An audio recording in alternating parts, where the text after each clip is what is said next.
Espero que estén sumamente bien desde donde sea que nos estén viendo. Ahí a Francisco le voy a pedir que no interactúe un momento porque tengo que dar unas palabras para iniciar. Denme un segundo. Ya, ahora sí. Francisco ahí nos estaba esperando para empezar la conferencia. Primero que todo decirles que estoy muy feliz de poder hacer esto.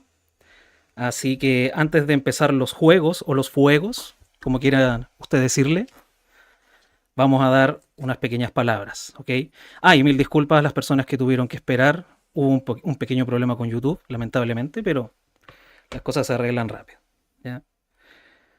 Muy bien, empecemos con las palabras de inicio. Mi nombre es Nicolás Reyes, soy director de esta organización llamada Regionalismo para Chile, y para mí es un honor haber hecho la labor de promotor y gestor de este evento. Agradezco a quienes estén presentes en esta conferencia el día de hoy. Ha sido un esfuerzo conjunto entre este servidor y tres grandes mentes jóvenes de nuestro tiempo, con el solo propósito de abrir las puertas a saberes que muchas veces parecen estar prohibidos. Y están prohibidos no por otras personas que por grupos de poder. Y hay que decirlo con todas sus letras. Lo digo acá y sin ningún temor. Aquello solo responde a intereses mezquinos por mantener a nuestros pueblos de Chile y todo el continente en la más profunda ignorancia e inocencia. Agradezco también a todos los héroes anónimos y a quienes me pidieron no ser nombrados y que también pusieron un granito de arena para que este evento fuese posible. Ustedes saben que cuando digo algo, yo lo cumplo y se les va a retribuir hoy y siempre. Mientras nuestras alianzas y fraternidad se mantengan siempre sanas y vigentes, evidentemente. Sin más preámbulos, les presento la carta que tenemos el día de hoy para quienes estén conectados y para quienes también vayan a acompañarnos en diferido. Pero antes vamos a darle la bienvenida también a los amigos de la plataforma de TikTok, porque también vamos a estar, de hecho ya empezamos a transmitir a través de TikTok también, así que estamos saliendo en este instante tanto para la plataforma de YouTube, para la plataforma de Facebook y también en este caso para TikTok, ¿ok? Muy bien. Las exposiciones del día de hoy estarán a cargo de los siguientes panelistas. Francisco de Lizardi, quien va a ser el primero y quien ya nos está esperando también acá aquí en el Zoom. Francisco de Lizardi es cientista político y experto en identidad de su país, México, por cierto. Además, es aficionado a la vida y obra del ex candidato al Nobel de Literatura, Don Yukio Mishima. Nos hablará sobre parte del camino del héroe recorrido por el fallecido escritor japonés antes mencionado. También vamos a tener con nosotros desde la región de la Araucanía, Chile, a don Horacio Espartaco. Él es escritor, artesano, fundador de la Escuela de Oficios de la Tierra Gran Tejido y experto en historia y literatura del pueblo araucano en Chile. Nos expondrá sobre el indigenismo Huinca, material de uno de sus libros recientemente publicados. Me imagino que ahí nos va a contar sobre alguno de sus trabajos. Y por último, el main event, o el evento principal, mil disculpas, lo vamos a tener a cargo de don Guillermo Sepúlveda, desde Chile. Oriundo de Chillán, por cierto, un aplauso y un saludo para los queridos vecinos y vecinas de Chillán, la ciudad donde yo vivo. Actualmente reside, si no me equivoco, en Rancagua. Sí, no me equivoco. Don Guillermo Sepúlveda es sociólogo, consultor senior de gamificación, magíster en gestión de personas y fundador de El Último Arte. Nos hará una ponencia acerca de el metaverso y el arqueofuturismo. Así que, sin más preámbulos, voy a pasar a cerrar mi micrófono. Por favor, Francisco, estás ahí, ¿cierto? Así es, ¿qué tal se escucha? Se escucha muy bien, por lo menos acá, pero de todas maneras vamos a pedirle a las personas que están en el chat que nos respondan con un 1 si es que se escucha bien y con un 2 si es que se escucha mal. A ver si es que los amigos en el chat de YouTube o de Facebook nos pueden decir si es que se escucha bien. Y si no, bueno, no te preocupes, Francisco, porque lo puedo ver yo de manera directa en este Claro, instante. Así que no te preocupes, dame un segundo, ¿ya? sí, claro. Dame un segundito.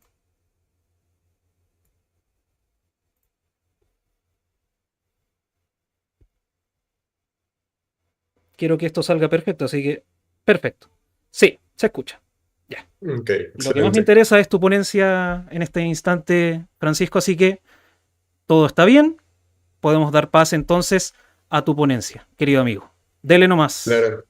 con Pues confianza. bueno, Nicolás, agradecerte muchísimo por este espacio. Como bien has dicho, soy Francisco Irizarry, soy militante de la agrupación Unión Nación Revolución acá en México y soy también uno de los administradores que llevan la plataforma de la Asociación Cultural Robert Brasilac, que ha sido un centro de divulgación y de difusión alternativa, compuesto por distintos elementos a lo largo de Iberoamérica. Y pues bueno, pretendo aquí ejecutar esta pequeña ponencia con propósito de este evento que con mucho entusiasmo me le sumo.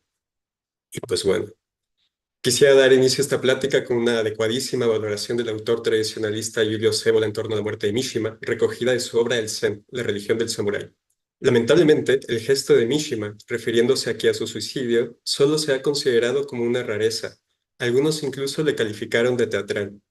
Si los acontecimientos modernos siguen su curso, la muerte de Mishima solo será un lejano recuerdo del pasado y nunca será vista en su justa medida, es decir, como un ejemplo de alto valor paradigmático.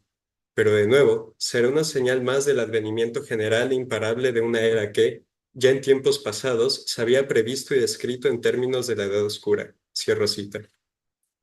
Yukio Mishima, descendiente de una familia de estirpe samurái del periodo Tokugawa, fue un destacado literato del Japón de la posguerra.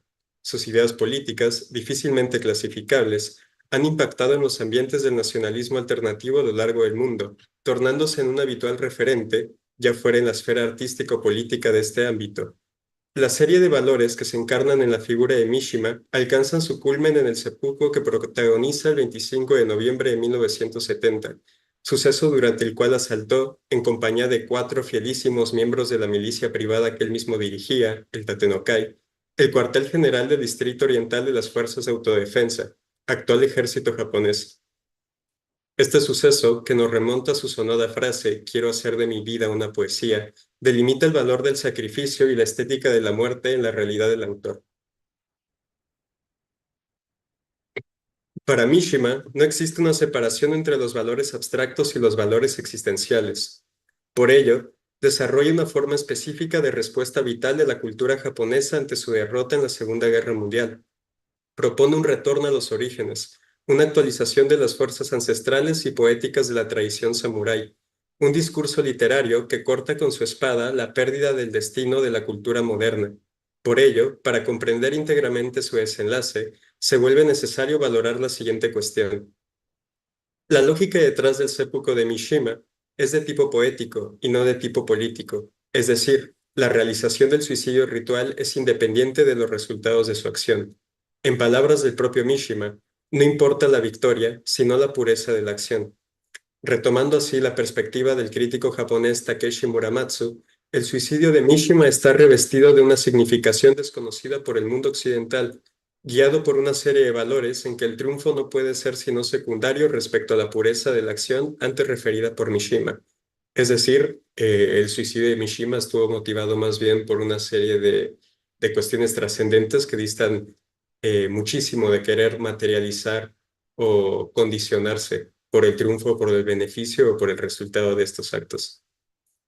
Si bien no puede catalogarse el suicidio de Mishima como un gesto de naturaleza política, no es tampoco desatinado reconocer las implicaciones e influencias del hecho sobre este ámbito. Discutiremos a continuación la manera en que el ideario y la gesta heroica de Mishima resultó en el desenvolvimiento de una serie de innovadoras fuerzas políticas que tomarían la forma de una derecha soberanista e identitaria.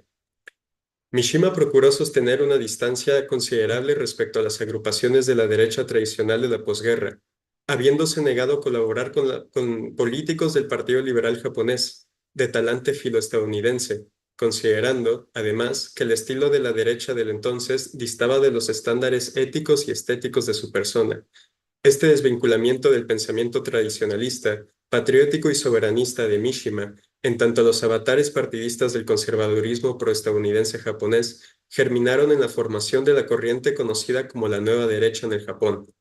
Mishima abogó por un nuevo tipo de nacionalismo que habría de diferenciarse de la tradición política de la derecha del país, sumida entonces en un palpable sentimiento proestadounidense, abogando también por la restauración del Ejército Nacional y la derogación de la Constitución de 1946, muy al contrario de aquellos conservadores japoneses que buscaban velar por la nación japonesa a través del mismo Estados Unidos y su dominio. El suicidio de Mishima conmovió los ánimos de un amplio conjunto de jóvenes estudiantes deseosos de, en sus palabras, continuar con la voluntad de Mishima y Morita, este segundo quien la había acompañado en su suicidio ritual, rescatando así las proclamas del Tatenokai, abandonándose también a posturas de tipo tradicionalista que pretendían la sanatización, como decían ellos, del Japón. Algunos de los movimientos encuadrados en la nueva derecha japonesa los fueron la Unión de Estudiantes del Japón, conocida como Nichikaudo, la Asociación Nacional de Estudiantes, Gakkyo, y la Conferencia de Estudiantes de Japón, el JASCO, quienes sostenían el combatir contra, de nuevo en sus palabras, la dominación mundial de las potencias extranjeras. Estas formaciones determinaron que el régimen de posguerra buscaba fijar de manera permanente al Japón como una nación derrotada, definiendo una línea de lucha anticonstitucional e ilegalista en la búsqueda de la autosuficiencia nacional. La más destacada entre las organizaciones de este estilo lo fue el Isukai, agrupación aún activa formada 2 años del suicidio de Mishima por el activista Kunio Suzuki, antiguo militante del Gakkyo durante su juventud, y el integrante del Tatenokai, Sutsu Abe, figurando como un grupo político-intelectual en pro de la independencia nacional y la restauración de la dignidad y soberanía del Japón. En respuesta a la hegemonizante postura anticomunista del resto de grupos nacionalistas del país, el Isukai entabló diálogo con antiguos miembros de asociaciones clandestinas de la izquierda, incluyendo aquellas con cuyos miembros habían enfrentado con anterioridad. Sin embargo, ello no detendría la actividad anticomunista del grupo, el cual irrumpiría en la embajada soviética ante el Japón en 1981, a la par que sostendrían enfrentamientos con distintas formaciones marxistas del país. El Isukai, al igual que la amplia mayoría de organizaciones de la nueva derecha, abanderaron el ideario de Yukio Mishima, adhiriendo así la causa del antiimperialismo y oponiéndose también a la intervención estadounidense en el mundo. En 2007, esta organización llevó a cabo el único servicio conmemorativo a la figura de Saddam Hussein, lo cual representó un hito destacable en el ámbito político de Oriente. Tardíamente, surgiría también el Ejército de Voluntarios del Frente Unido en 1981, destinado a denunciar los crímenes de guerra cometidos por los Estados Unidos hacia Japón, recuperando las demandas de la nueva derecha, a la vez que esta organización buscaría asistir los esfuerzos del antes mencionado Isukai. El ejército voluntario adoptó la consigna de patriotismo antiestadounidense, salvación antisoviética y autodeterminación étnica. En 1982, este grupo declaró su solidaridad con Argentina durante la Guerra de las Malvinas, arrojando cócteles Molotov a un edificio de la legación británica de Tokio. De manera similar, el grupo se ha manifestado contra la visita de representantes y jefes de Estado occidentales a Japón. El ejército voluntario terminaría desarrollando diferencias importantes con la comandancia del Isukai con el paso de los años. Y bueno, el Isukai, que es este grupo muy destacado, creo que el más importante de los antes mencionados, sigue aún activo. A día de hoy han trabajado con distintas figuras del ámbito soberanista internacional, se han acercado a Marie Le Pen, quien visitó Tokio, y han trabajado también muy de cerca con Alexander Dugin y con el Foro de la Cuarta Teoría Política, ¿no? Lo cual es muy interesante trazar este hilo conductor desde Mishima a sus discípulos y seguidores hasta este panorama y este ámbito de actuación moderno. Y bueno, creo es destacable, ¿no? Como estas ideas en Mishima han logrado perpetuarse en política, pese a que él es una figura difícilmente clasificable de tal manera. Y bueno, eso sería todo por decir.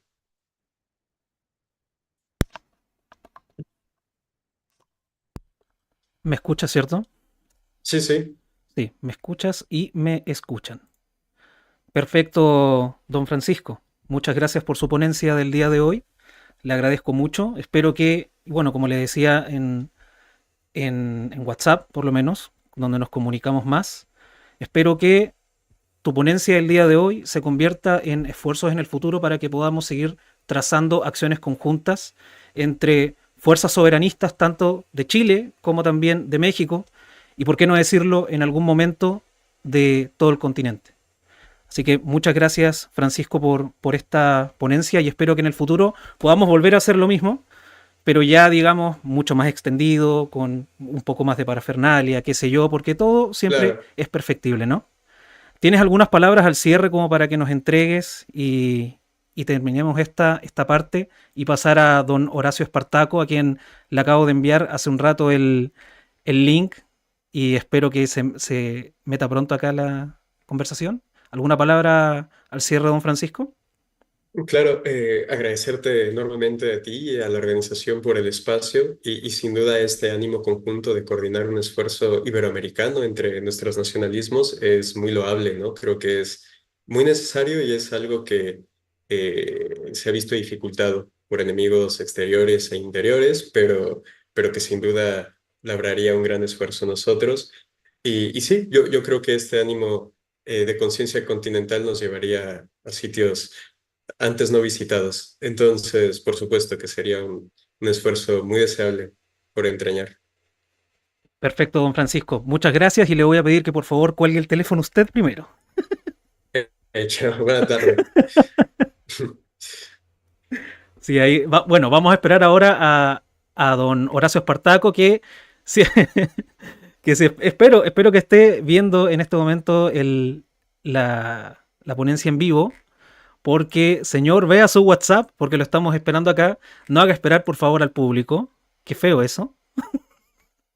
Estamos leseándonos así. Sí, todos somos muy buenos amigos acá, nos llevamos muy bien, así que no se preocupen. A no ser de que quieran apretar número uno para dar a entender de que eso no es verdad y que estoy escondiendo absolutamente toda la verdad. O número dos, de que es una verdad que acá somos todos muy buenos amigos y nos llevamos muy bien.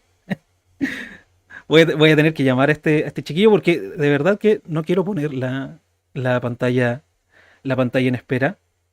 Así que le voy a pegar acá un llamado. Ah, no, ahí vio el link, don Horacio. Don Horacio está en la región de Araucanía, acá al lado de Chillán, y nos va a hablar sobre el material de uno de sus últimos libros, que se llama El indigenismo Winca. Y luego recuerdan que viene el main event, el evento estelar, que sería don Guillermo Sepúlveda, sociólogo con el que vamos a surfear, vamos a surfear sentados en el Tigre todo lo que tiene que ver con futurismo y arqueofuturismo. Así que vamos a esperar ahí a don...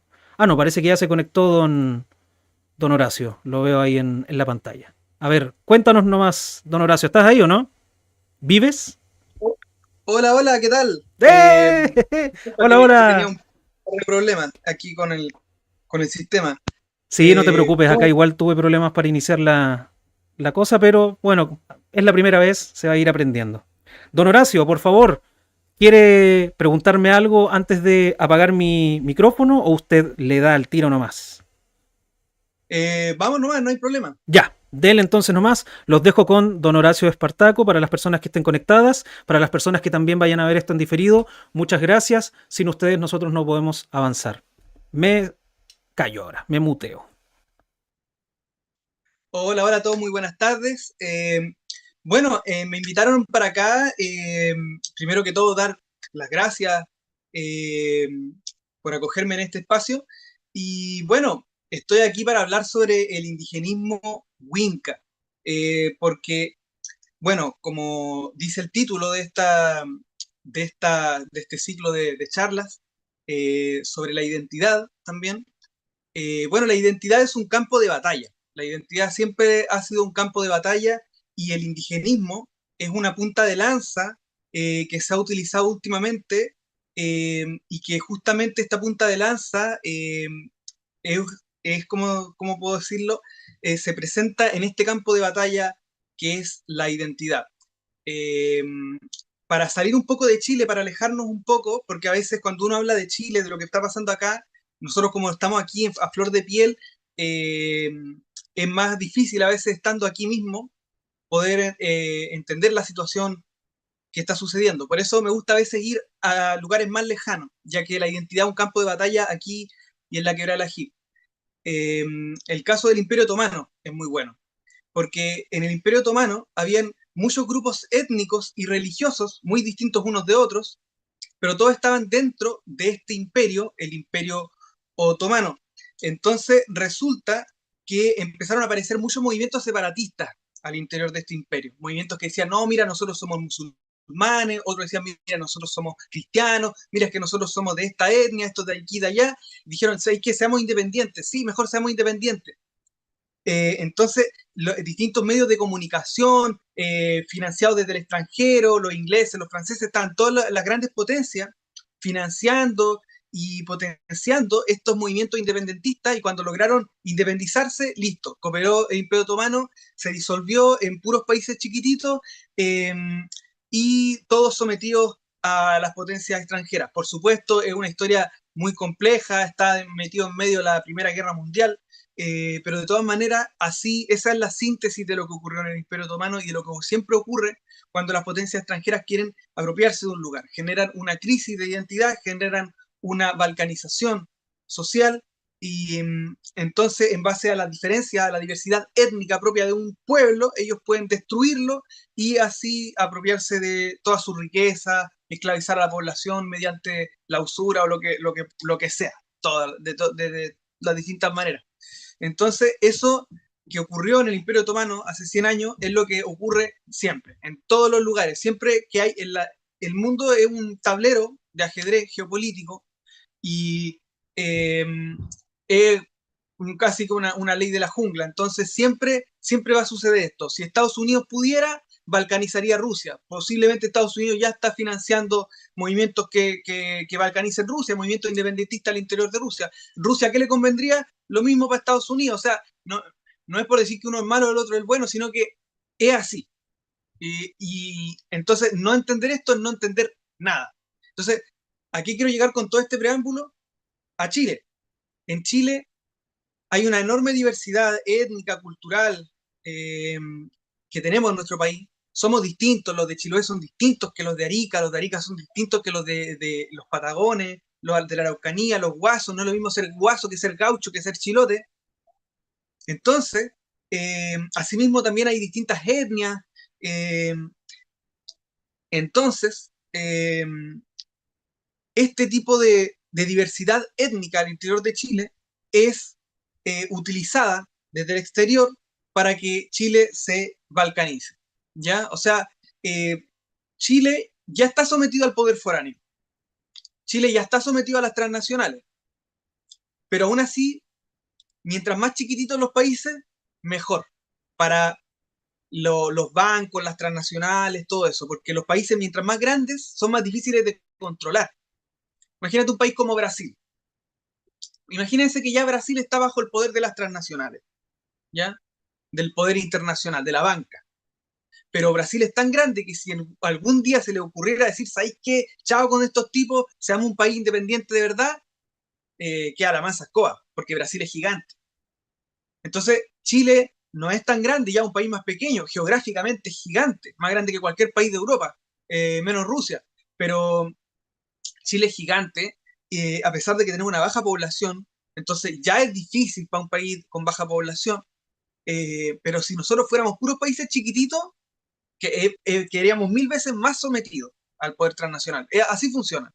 ¿Chile está sometido al poder transnacional? Sí, pero si empezáramos a dividirnos en trocitos nuestro país, quedaríamos 1000 veces más enterrados. O sea, sería imposible una independencia, una real independencia de nuestro país. ¿Ya? Si ustedes piensan que Chile es una colonia del poder transnacional, imagínense dividido en puros trocitos, es decir, imposible liberarse de ese yugo.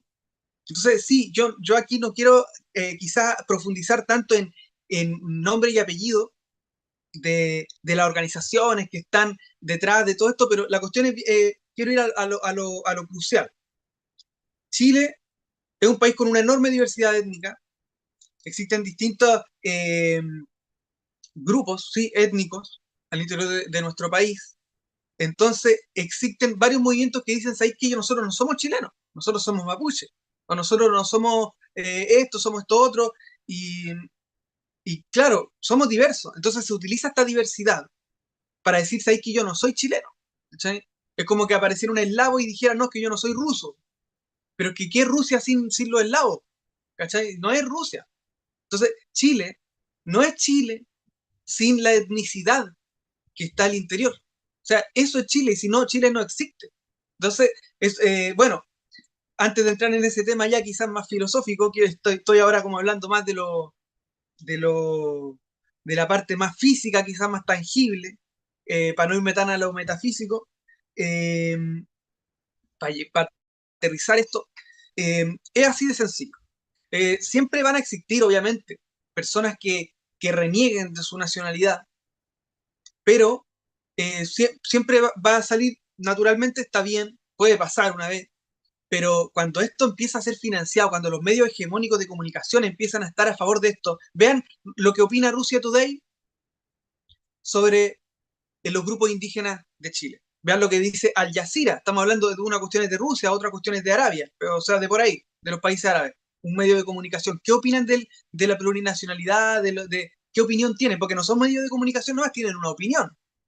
Vean sus cuestiones, su reportaje. Vayan a la CNN, busquen en distintas. Uno puede decir, no, esto es inconexo. ¿Qué tiene que ver Rusia Today con CNN si están en guerra el occidente con el oriente? No sé.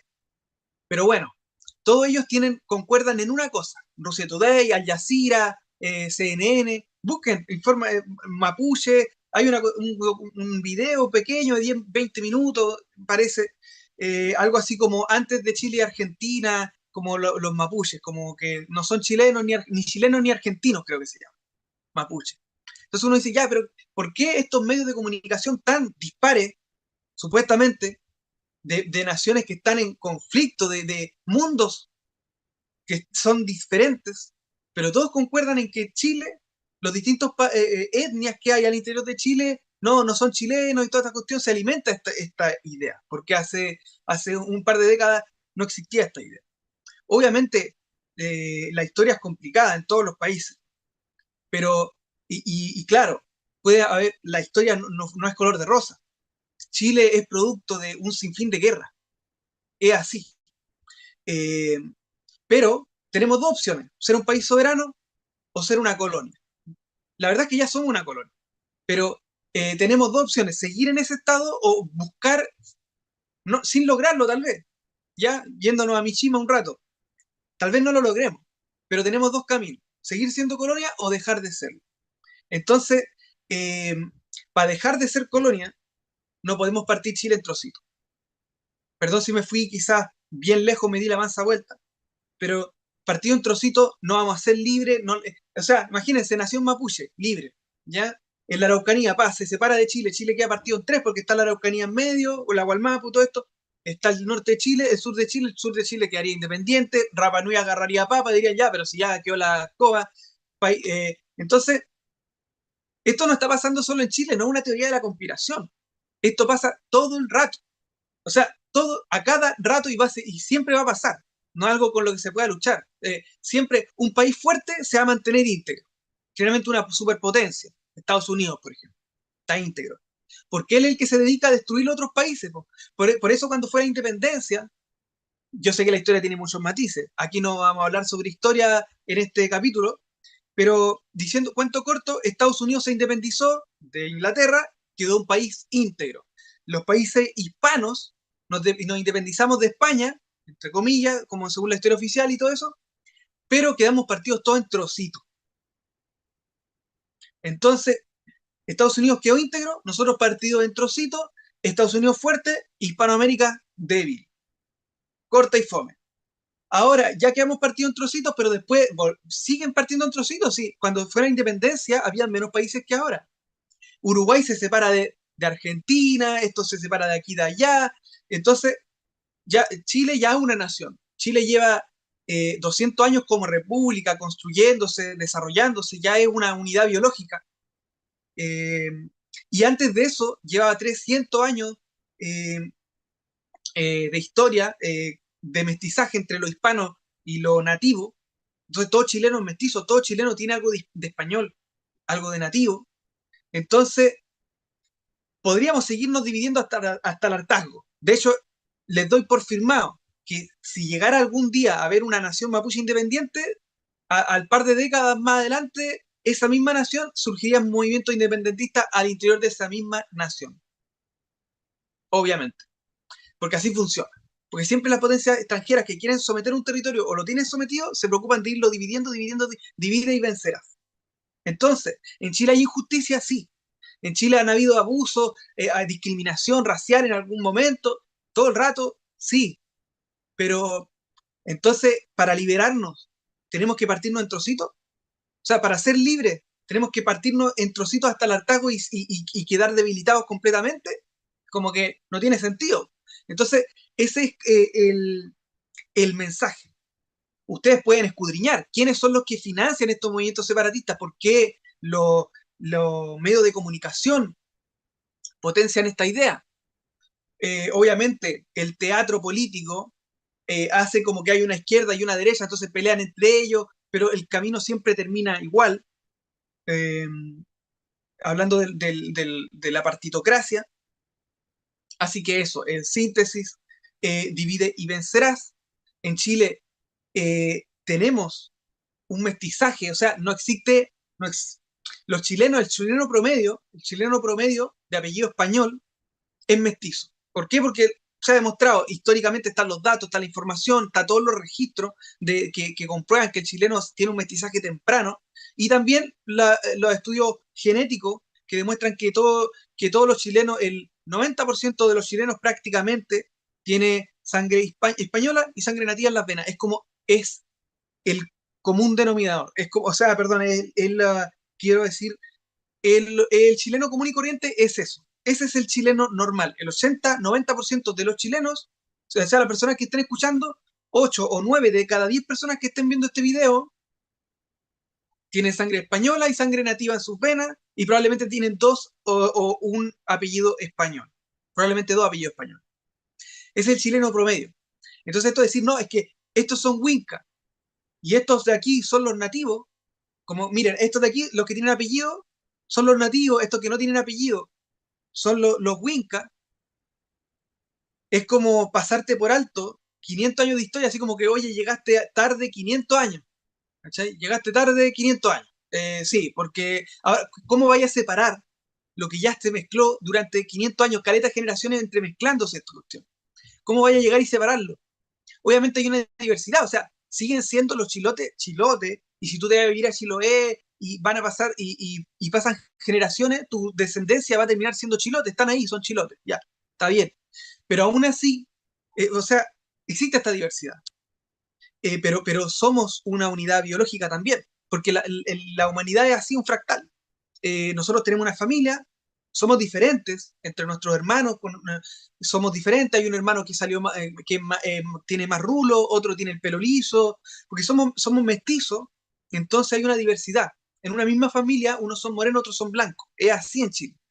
Entonces, querer dividir esta cuestión, decir, no, es que ahora somos indigenistas, ahora hay que hacer naciones indígenas, ya, pero ¿dónde sigue el corte? ¿Quiénes no son indígenas aquí? O sea, los estudios genéticos dicen que la mayoría de los chilenos somos mestizos, miti mota, mitad sangre española, mitad sangre nativa. Entonces, ¿quién es el que pasa a ser mapuche y quién es el que pasa a ser español en ese sentido? Winca. ¿Cómo hacía el corte? ¿Cuánto porcentaje de sangre hay que tener en las venas? ¿O no es algo genético? Si no es algo genético, es algo cultural. Entonces, ¿qué grado de cultura? ¿50-50? ¿70-30? ¿Cuál es el grado de cultura nativa o foránea que hay que tener? ¿Cuál es el mapuchómetro que se va a usar? ¿Cuál es el wincómetro para declarar a alguien winca o no? Y entonces vamos a hacer leyes que favorezcan a uno y a otros no, pero ¿cuál va a ser el parámetro? O sea, ya, démosle, pero ¿cuál es el parámetro? Y el parámetro, y ahí se nos cae todo a pedazos. Y se cae todo a pedazos y nada tiene sentido. Porque ahí está la cuestión. Ahora los políticos generan normas para que diferencian. Ya existen las diferencias entre los chilenos que tienen apellido y los que no tienen apellido nativo. Por ejemplo, aquí se hizo una consulta indígena Y las consultas indígenas son para los que son indígenas, y los que son indígenas según la CONADI son los que tienen apellido mapuche, o que su abuela tenía apellido mapuche, pudo haber perdido el apellido, pero si lo pierde durante ciertas generaciones ya deja de ser mapuche, por ejemplo. Pero si él hubiera sido mapuche por vía paterna, no habría perdido el apellido, entonces seguiría siendo mapuche. Sé que esto suena enredado, pero es que así de estúpido es. Y es tan estúpido que es enredado de entender, pero, o sea, es así. Si usted, de 16 tatarabuelos, miren, disculpen que le dé la lata, pero esto es muy importante. De 16 tatarabuelos, si ustedes tienen un tatarabuelo mapuche, todo el resto no son mapuche, imagínense eso. Uno es mapuche de 16, pero justamente el padre de tu padre de tu padre, ¿ya? Justamente por vía paterna, usted es mapuche.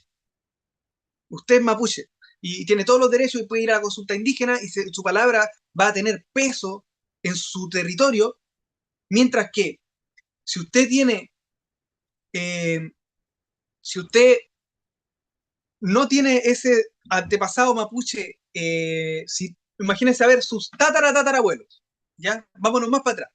Todos eran nativos, pero habían, eh, pero la mitad eran españoles, y si la mitad españoles eran por vía paterna y la mitad nativos eran por vía materna, tú eres un winca. Miren, creo que lo dije un poco enredado. Lo lamento mucho. Es que estoy desarrollando, hilando ahí mientras esto me lleva a este lugar. Estoy hablando sobre identidad y esto emana demasiadas ramas, pero en este caso es así de corta. Para la CONADI y para el indigenismo hegemónico, porque la CONADI se basa en los preceptos de lo que es un indígena. La CONADI es para los indígenas. ¿Qué es un indígena? Alguien se preguntó esa cuestión, alguien y puso ese parámetro. Entonces, se usan justamente los parámetros del indigenismo. El indigenismo dice como, o sea, perdón, es como casi una creencia, es como que se creyera que hay un sector indígena puro, así como puro, y hay otro que no es indígena, como están los indígenas y los que no son indígenas. Así funciona. Y no, no, hace 500 años que llevamos mestizaje, no hay nadie que tenga apellido español en Chile que no tenga sangre nativa. Es así. Y los estudios genéticos lo demuestran, la historia lo demuestra. A menos que usted haya llegado de España ayer, usted tiene sangre nativa en sus venas. Y así de corta. Entonces, ¿quiénes financian estos movimientos separatistas? Anda a saber. Y también, para cerrar, quiero decir que obviamente aquí la cuestión no es tan fácil. Obviamente hubieron grupos indígenas a los que se les quitaron sus tierras cuando fue la pacificación de la Araucanía. De hecho, a muchos chilenos también les quitaron tierra, porque hicieron la pacificación de la Araucanía, la ocupación, la conquista, la invasión de la Araucanía, y muchos chilenos dijeron, buena, ahora nos vamos a poder instalar acá en la Araucanía. Y no, pues, les dijeron, no, esto es para traer italianos, esto no es para ustedes. No, pues aquí nosotros tenemos que arreglar la raza porque ustedes ya valen. No, ustedes no. Esto no es para los chilenos, esto es para traer. Después llegaron chilenos igual, algunos. Pero en la Araucanía, el plan inicial del gobierno y lo que se hizo fue traer italianos, traer de otros lados, porque ellos querían arreglar la raza. Porque ya en los textos por ejemplo, de la Universidad de Chile, o la Universidad de Chile, ya estaba lanzando libros donde ellos explicaban cómo el chileno era heredero de la sangre española y la sangre nativa, y que entonces valía callampa porque la sangre nativa eran puros borrachos y la sangre española eran puros holgazanes, entonces que el chileno era una raza mala. Entonces ya los eruditos de esa época, supuestamente eruditos de esa época, ya estaban potenciando la idea de que había que reemplazar a los chilenos. Bueno, aquí quizás nos estamos yendo a otro tema. Ya nos querían reemplazar hace rato. Eh, pero bueno, la cuestión es que entonces no es como que se les quitó tierra a los nativos para poner a los chilenos y los chilenos fueron los que salieron vencedores. No, esa historia no existe. Tampoco. O sea, no es así. Entonces, claro, hay injusticias, se les quitaron tierra a los nativos. Hay que pasarle tierra, sí, y a los chilenos también les quitaron tierra. O sea, los chilenos que estaban instalados en el sector también los echaron. Los corrieron y no les pasaban tierra, les pasaban al final. Cuando ya todos los extranjeros tuvieran tierra, ellos podían ponerse al final. Y después, cuando llegaban más extranjeros, los sacaban nuevamente a los chilenos, que estaban al final de la fila. Esto está totalmente documentado en el libro La raza chilena de Nicolás Palacios. Van a poder encontrar toda esta información. Pero bueno, sé que este tema da para muchas aristas, da para mucho, hay mucha tela que cortar, así que con el fin de no darles tanto la lata, bueno, cerrar con eso. ¿Somos diversos? Sí. ¿Tenemos muchas etnias y tenemos una diversidad étnica al interior de nuestras venas? Sí, porque todos somos mestizos. Todos tenemos un familiar de la Araucanía, un antepasado que vino de la Araucanía, otro que vino de más acá, otro de, más, de distintos lados de Chile. Tenemos algún familiar de Santiago, otro familiar de Temuco. Entonces, los chilenos ya en 500 años somos una familia biológica incluso. Estamos emparentados, esto lo han demostrado caleta de personas. Los chilenos estamos emparentados porque de los españoles que llegaron para acá no eran tantos y los hispanos descendientes chilenos ahora somos caletas. Entonces, descendemos de pocos españoles en realidad. Los que tenemos apellido español, que somos el 90% de los chilenos, somos familia y además somos mestizos y tenemos sangre nativa en nuestras venas. Y la mayoría de los que son nativos, según la CONADI, también tienen sangre española en sus venas, solamente que ellos tocaron apellido, otros no tocan apellido, unos por vía materna, otros por vía paterna, y así, unos son indígenas, otros no son indígenas. Entonces, ya esto se está reflejando en leyes, o sea, aquí mismo, como les digo, se hizo una consulta indígena, ¿para quién? Para los indígenas, según la CONADI, y entonces es súper arbitrario y así de fácil. Ya esto ya entró, a eso es lo que quiero llegar, ya está pasando. Y está pasando, tal vez no se han partido los países, pero que así no funciona, no es tan fácil. No se llegan y se parten los países en trocitos. Se mete la idea primero, ¿ya? Y va a pasar un rato, la idea se va a meter de a poco, va a haber una resistencia a esa idea, y al final la idea va a penetrar y penetrar, y es cosa de nosotros si somos capaces de entender eso o no entenderlo. ¿Tenemos sangre nativa en nuestras venas? Sí. ¿Hay que honrarlo? Sí. Un chileno una hectárea, eso siempre lo digo y no lo voy a dejar de decir. Un chileno una hectárea, sea nativo o no sea nativo, o sea, hay que pasarle tierra a los nativos, sí, pero que ya como somos mestizos, todos los chilenos deberíamos tener un pedazo de tierra. Yo hay gente que piensa que yo cuando digo esto estoy siendo estatista, comunista o algo así.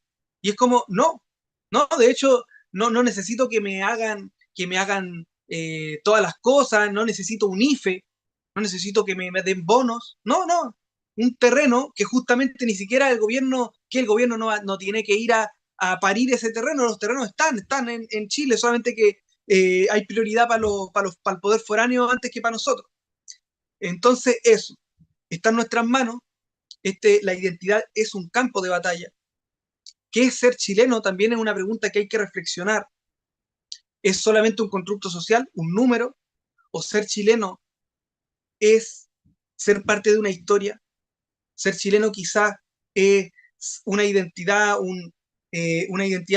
sustentada en, en una realidad que lleva 500 años de mestizaje, de pueblos distintos que tienen también una gran historia atrás, pueblos que se unieron, pero que en una de las batallas de las guerras más largas de toda la historia se fundieron. Uno de los pueblos más guerreros, el pueblo más guerrero de toda América, de los pueblos nativos, estaban acá en Chile. La superpotencia militar de todo el mundo era España, y los chilenos somos hijos de esa unión. Y tenemos nuestra diversidad.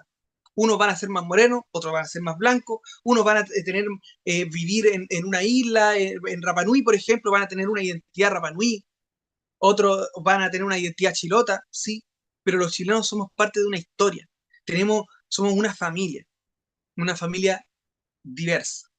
Así que eso, la identidad es un campo de batalla y esto es guerra. Muchas gracias, don Horacio. Como le dije a don Francisco, por favor, corte usted primero.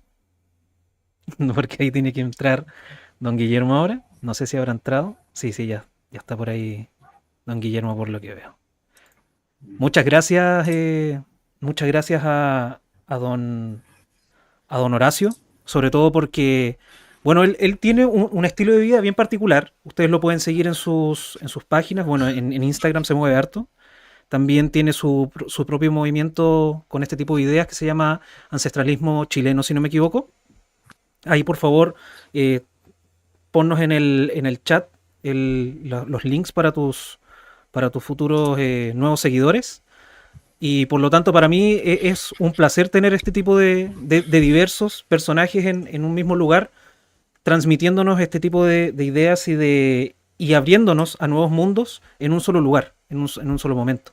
Teniendo en cuenta que la primera persona estuvo desde México conversándonos, ahora Horacio estuvo desde la región de la Araucanía, con muy mala señal, por cierto, pero lo logró igual. Así que muchas gracias por eso, don Horacio. Y los invito de nuevo, insisto, primero, en el caso de don Francisco Lizardi, que busquen en internet, si es que quieren tener una óptica diferente de lo que es el soberanismo, que busquen el grupo político Unión Nación Revolución de México.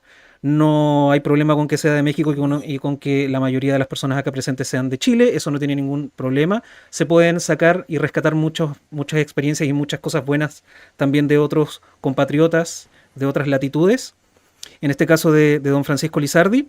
Y también los invito a que sigan a Horacio Espartaco, sobre todo en Instagram, y su grupo Ancestralismo Chileno, donde trabaja estas cosas. Y también su grupo Gran Tejido.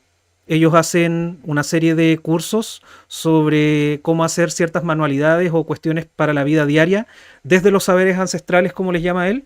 Así que son saberes que tienen que estar presentes en nuestras vidas y por lo tanto son muy importantes que las tengamos constantemente. Ahí ya llegó don Guillermo Sepúlveda, quien nos va a hablar sobre futurismo y arqueofuturismo. Y nuevamente les agradezco por estar en el programa y por favor, si usted está en Facebook, si está en Twitter, si está en YouTube, perdón, no, en Twitter no, en TikTok, Facebook, TikTok o YouTube, por favor, dele me gusta al video y deje sus comentarios en el chat, porque así ayudan a que el video pueda llegar a otras personas y eso es lo que estamos buscando acá, abrir las puertas para que muchas personas lleguen y no necesariamente el nicho de siempre, llegue a este tipo de conocimientos a los que, como les decía al principio en las palabras de apertura, existen personas, grupos de poder y de presión que intentan que nosotros no estemos conectados con este tipo de cosas porque, bueno, como bien dijo don Horacio, no son los saberes hegemónicos, como se les dice.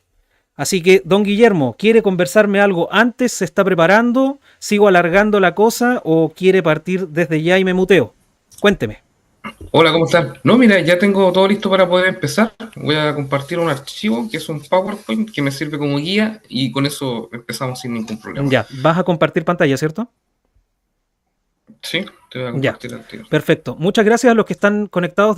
Por mientras voy a tapar ahí. Muchas gracias a los que están conectados. Miren, yo soy súper sincero y siempre voy a ser súper honesto con ustedes. Yo dije que para mí ideal era tener 20 personas conectadas en promedio y estamos llegando a las 15 personas conectadas en promedio. Así que no puedo estar más feliz porque se ha conseguido el achievement, el éxito que estábamos buscando, el logro, la meta que estábamos buscando, así que estoy de verdad que muy feliz y es gracias a ustedes.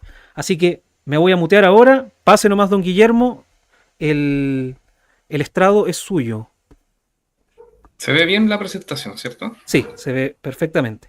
Y me escucho bien, me imagino. Bueno, En las personas en el chat, por favor, nos ponen número 1, aprieten número 1 ahí en el chat si es que se escucha bien y se ve bien, y 2, si es que no, por favor.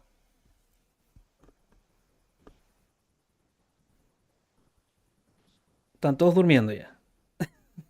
Se quedaron todos dormidos. Nadie contesta. Mira, estamos aumentando ahí los usuarios simultáneos. Pero dale nomás, yo por lo que veo acá en mis dispositivos, Guillermo, no te preocupes, se está viendo bien. Dale nomás. perfecto. Bueno, de antemano agradezco, Nicolás, somos coterráneos de origen, los dos somos de Chillán. En primera instancia agradezco este encuentro, nos hemos hecho amigos hace poco, así que creo que en general vamos a lograr algo importante, algo interesante a futuro, así que este va a ser una primera instancia, pero de antemano agradezco también a toda la gente que está aquí participando. Yo sé que hay mucha gente que lo va a ver por diferido, quizás lo vea después de todo esto, pero sin mayores, como dijera, preámbulos, voy a empezar. En primera instancia, ya me presentó Nicolás, pero yo soy sociólogo, me he especializado en el estudio de ludicidad, vitalidad y videojuegos. Después les voy a explicar un poco más de eso y se van a dar cuenta cómo aplico esto. Y la idea de esta presentación es justamente hablar de cómo algo que parece tan lejano para nosotros, como el arqueofuturismo, que es una perspectiva filosófica de raíz vitalista, puede ayudarnos a entender fenómenos tecnológicos como el metaverso y otros fenómenos también que están ligados y asociados a este mismo tema. ¿Vale? Para partir hay que definir lo que es el arqueofuturismo. El arqueofuturismo es una visión metamórfica del mundo. Básicamente lo que trata de plasmar es un pensamiento de orden en situaciones y contextos anárquicos, futuristas y dinámicos como los actuales, ¿no? Muchos hablan de la transformación digital, algunos hablan de transhumanismo, pero sin embargo nadie ha hablado de una perspectiva nacional, eh, identitaria, sobre estos temas. Generalmente el transhumanismo está muy asociado a lo que es el libertarianismo, o el liberalismo en su más amplio espectro de pensamiento. Tenemos también perspectivas incluso más conservadoras, una perspectiva llamada bioconservadora, por ejemplo. En ello encontramos al peruano Miklos Lukács, pero nadie ha hablado de cómo se puede aplicar una perspectiva nacional en un contexto de dinamismo digital. Para partir, el futurismo, como decía, es un pensamiento de orden en un contexto dinámico. No es sinónimo de tradición, sino de vitalidad. No apela al retorno al pasado, como podría quizá plantearlo un tradicionalista clásico, sino a la emergencia de configuraciones arcaicas en un contexto nuevo, que es más o menos lo que le estaba planteando. Es una forma, modus vivendi, una ideología, una perspectiva ideológica del pensamiento nacional que trata de pensar el futuro desde una perspectiva, insisto, identitaria. Las tres tesis arqueofuturistas, bueno, básicamente el arqueofuturismo es una propuesta teórica, eso hay que entenderlo, eso se entiende como tal, y tiene tres grandes tesis en las cuales se basa e instala su perspectiva y su propuesta. Primero, la tesis de la muerte de los mitoides del progreso, o sea, no es progresista, no cree en la idea ilustrada del progresismo indefinido, ilimitado, del cientificismo liberal moderno, inclusive marxista, ¿no? El socialismo científico, como le llamaban a Marx en su momento, también es en este sentido un adversario ideológico del arqueofuturismo. El otro es la tesis del eterno retorno y la ilustración oscura.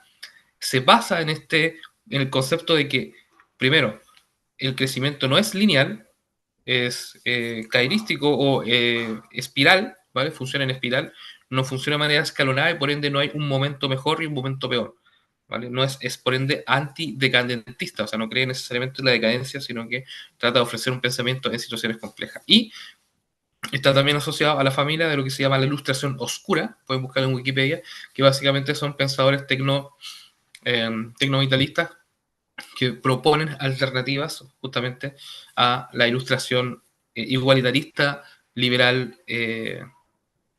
y materialista actual, ¿vale?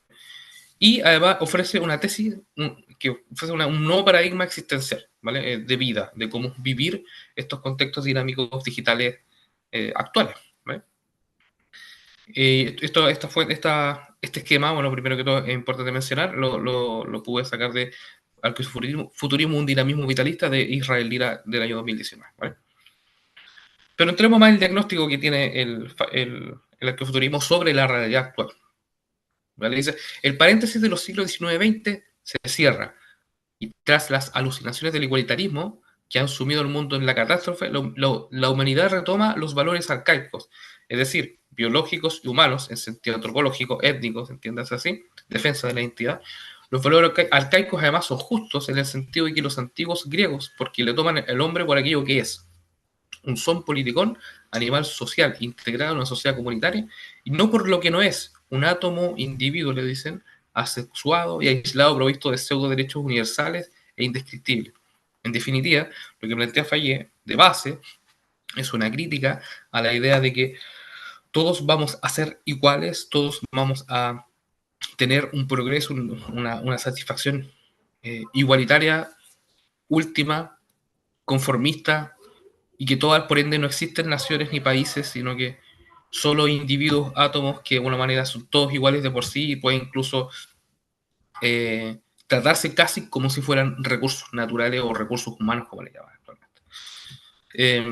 Una de las principales críticas y reflexiones que hace Fayet es que la ciencia tiene que estar al servicio de la técnica.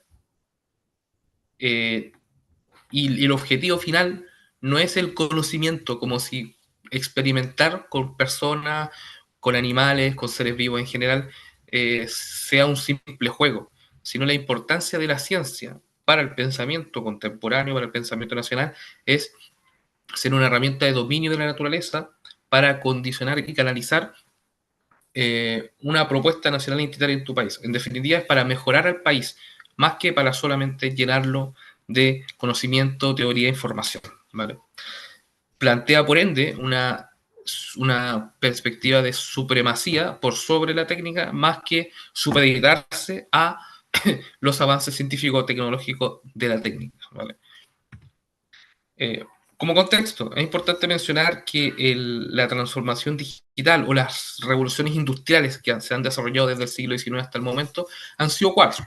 La primera fue la mecanización, en donde prácticamente surgieron los pensamientos tanto liberal como marxista, y cuyo protagonista técnico fue la máquina de vapor. Luego vino la segunda revolución industrial, también a principios del siglo XX, en donde la electricidad hizo su apogeo. Y en la segunda mitad del siglo XX, finalmente la informática, con la llegada de la computación y todo lo que le llaman metafóricamente las máquinas de Turing o los PC o los computadores, ¿vale? Finalmente, a esto del inicios del milenio, empieza lo que conocemos actualmente como la cuarta transformación digital o revolución industrial, y cuyo base es mucho más compleja. Hablamos de Internet de las Cosas, hablamos de nubes o clouding, hablamos de coordinación digital, blockchain, sistemas ciberfísicos y robótica. Son todos conceptos que yo sé que aquí todos manejan porque están en la boca de todas nuestras redes sociales, desde LinkedIn hasta TikTok. Y es en este contexto en donde hay que pensar justamente el arqueofuturismo posible, ¿vale? Desde un contexto en donde es muy dinámico, en donde las revoluciones industriales cada vez son más rápidas y son más acotadas de tiempo, y que por ende, ante ello, el pensamiento debe ser ágil, dinámico, la acción también debe ser ágil, dinámica, sin por esto olvidar que tenemos bases epistémicas tradicionales basadas en un orden natural y cósmico. Por eso, plásticamente, el arqueofuturismo que plantea es adaptarse al mundo digital sin perder el horizonte de la tradición, que el horizonte de la tradición, el sustento de la tradición. Importante mencionar, y a propósito de lo que mencionábamos, hay un sinnúmero de tecnologías que existen actualmente. Esto es lo que se conoce actualmente como continuum de virtualidad. Es una especie de esquema, así se entiende, en donde se puede uno ver que a la izquierda puede ver todo lo que uno de alguna manera utiliza para adaptarse a la realidad, y a la derecha todo lo que uno utiliza, entre comillas, para adaptarse a lo virtual. Por ejemplo, aquí puedo ver a la izquierda, a nivel de integración, tenemos la vista, la imagen, la dimensión narrativa imaginativa, y finalmente a la derecha tenemos entornos virtuales totalmente inmersivos, tecnologías ápticas y detección de movimiento, tracking, entornos digitales, etc. ¿Para qué sirve este esquema y por qué lo coloqué aquí a disposición visual de ustedes? Justamente porque el contexto actual tiene todo esto en suma. Es tan complejo en la situación digital actual que uno no puede olvidarse de que todos estos elementos tecnológicos que existen son fundamentalmente herramientas. Y ahí vuelvo a lo que menciona Fayet del tema del dominio de la ciencia por sobre la técnica.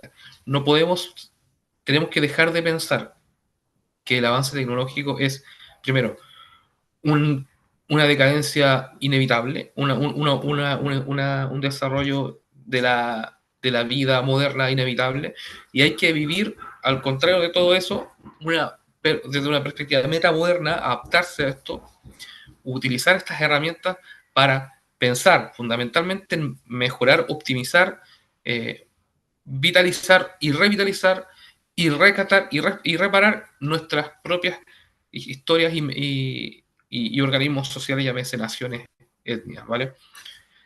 Ante ello es importante tener conocimiento, no de todo, pero sí al menos una perspectiva de cuál es el mapa de herramientas tecnológicas que tenemos que, por ende, desde la perspectiva identitaria que planteo, dominar.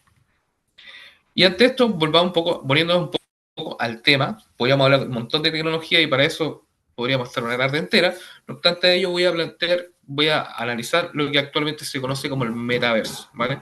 El metaverso, como pocos saben o algunos han visto, es básicamente un entorno virtual inmersivo, o sea, de realidad virtual, donde básicamente uno puede hacer casi de todo y es casi una alternativa a la realidad.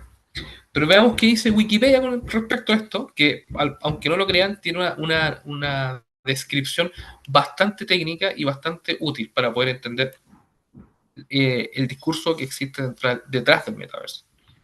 El metaverso, según Wikipedia, es un universo post-realidad. Ahí pongo en negrita algunos conceptos importantes a considerar. O sea, es algo que se concibe como fuera de la realidad, o que va más allá y que viene después de. Un entorno multiusuario perpetuo y persistente. O sea, hay muchas personas, entiéndase, sujetos, interactuando en estos entornos digitales, que fusiona la realidad física con la virtualidad digital. O sea, no es totalmente virtual, sino que hay una mezcla de otros elementos. A eso se le llama incluso realidad híbrida, ¿vale? Para que algunos lo busquen si quieren. Se basa en la convergencia de tecnologías. La mencionamos, mostrábamos en el esquema anterior todas las tecnologías que están vigentes por lo menos al año 2020. Como la realidad virtual, o híbrida que mencionaba anteriormente, que permiten interacciones multisensoriales, o sea, uno puede sentir más de una sensación a la vez, con entornos virtuales, objetos digitales y personas. Objetos digitales, hace no más de un año se hizo famoso, algunos creían incluso que era algo, una especie de estafa piramidal. Un poco va por ahí, o sea, no va por el tema de la estafa, sino va en el tema de uso de elementos digitales para poder interactuar, ¿vale? Y así bienes, entiéndase, bienes, y en eso obviamente también cabe el concepto de criptomoneda y blockchain, y que es interesante también considerar. Entonces, básicamente, el metaverso, resumiéndolo, es un entorno virtual en donde uno va a poder, de alguna manera, interactuar con elementos digitales alternativos a la realidad, que funcionan como sustitutivos de aquellos que nosotros utilizamos recurrentemente en nuestra realidad, entonces, análoga física, ¿vale? Es otra realidad alterna. Y desde una perspectiva más filosófica, me faltó una vez, el metaverso es un no mundo, ¿vale?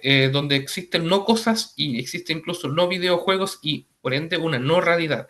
Cuando hablo de no realidad, estoy utilizando derechamente un lenguaje deconstructivista en el sentido de que concibe de que esto no es un antimundo, ni que básicamente las cosas o bienes, entiéndase Bitcoin, por ejemplo, con los que uno interactúa y genera transacciones económicas, no necesariamente dejan de ser lo que son, sino que son alternativas a esto, ¿vale?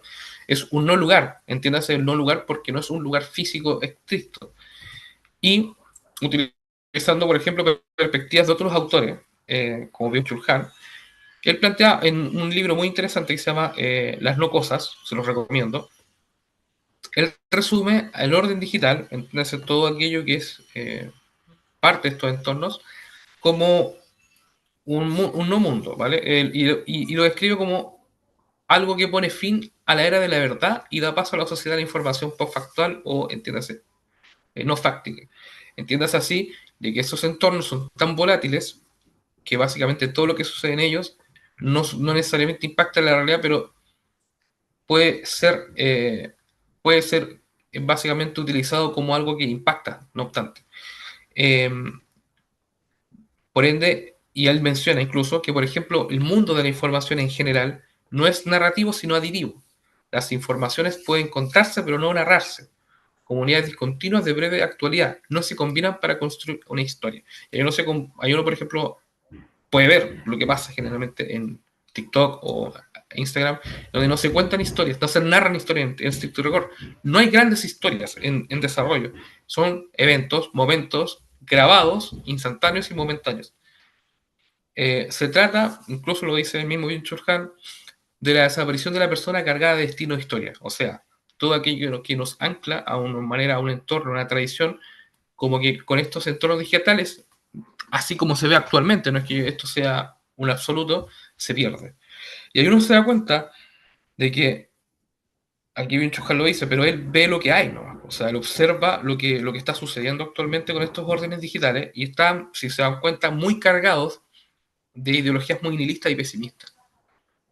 El arcofuturismo plantearía otra cosa, pero no somos hay que reconocerlo, no necesariamente somos dominantes, al contrario, somos una perspectiva de margen, pero que la guerra ideológica justamente parte, o la guerra cultural para poder cambiar esto, parte en pensar que esto es lo que hay que transformar, ¿vale? Es tratar de volver estos entornos que tengan de una buena conexión con el kairos o el ritmo natural del mundo y no tan y quitarle, extraerle incluso, tratar de eliminar dentro de lo posible el pensamiento lineal y desarrollista, o perdón, progresista que existe en esto. Por ejemplo, que existe actualmente, existen la no economía, que básicamente es lo que se conoce como Bitcoin blockchain, que es una economía que uno podría básicamente dominar y aprender, ¿vale? Lo que se conoce como transacciones descentralizadas, economía descentralizada, que tratan de proteger los datos, pero de alguna manera tratan de demostrar que se pueden hacer también transacciones y compras y flujos de capitales sin necesidad de contar con, de alguna manera, las directrices de las leyes del dólar, ¿vale? O del yen, en este caso, por el dominio del imperio chino.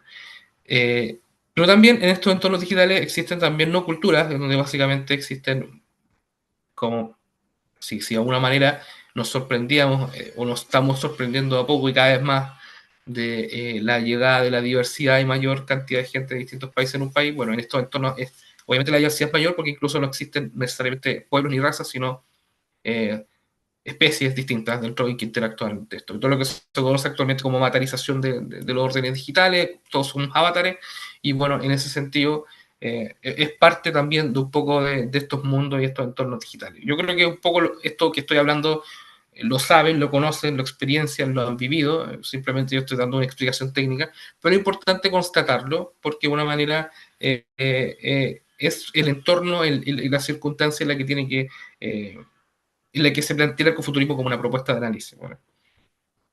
¿Y qué diría? Bueno, Fallé, en este caso el autor del Arcofuturismo, en torno a estos temas. Para partir, Fallé escribió el libro del Arcofuturismo, asociado a este mismo tema, por ahí por los años 90.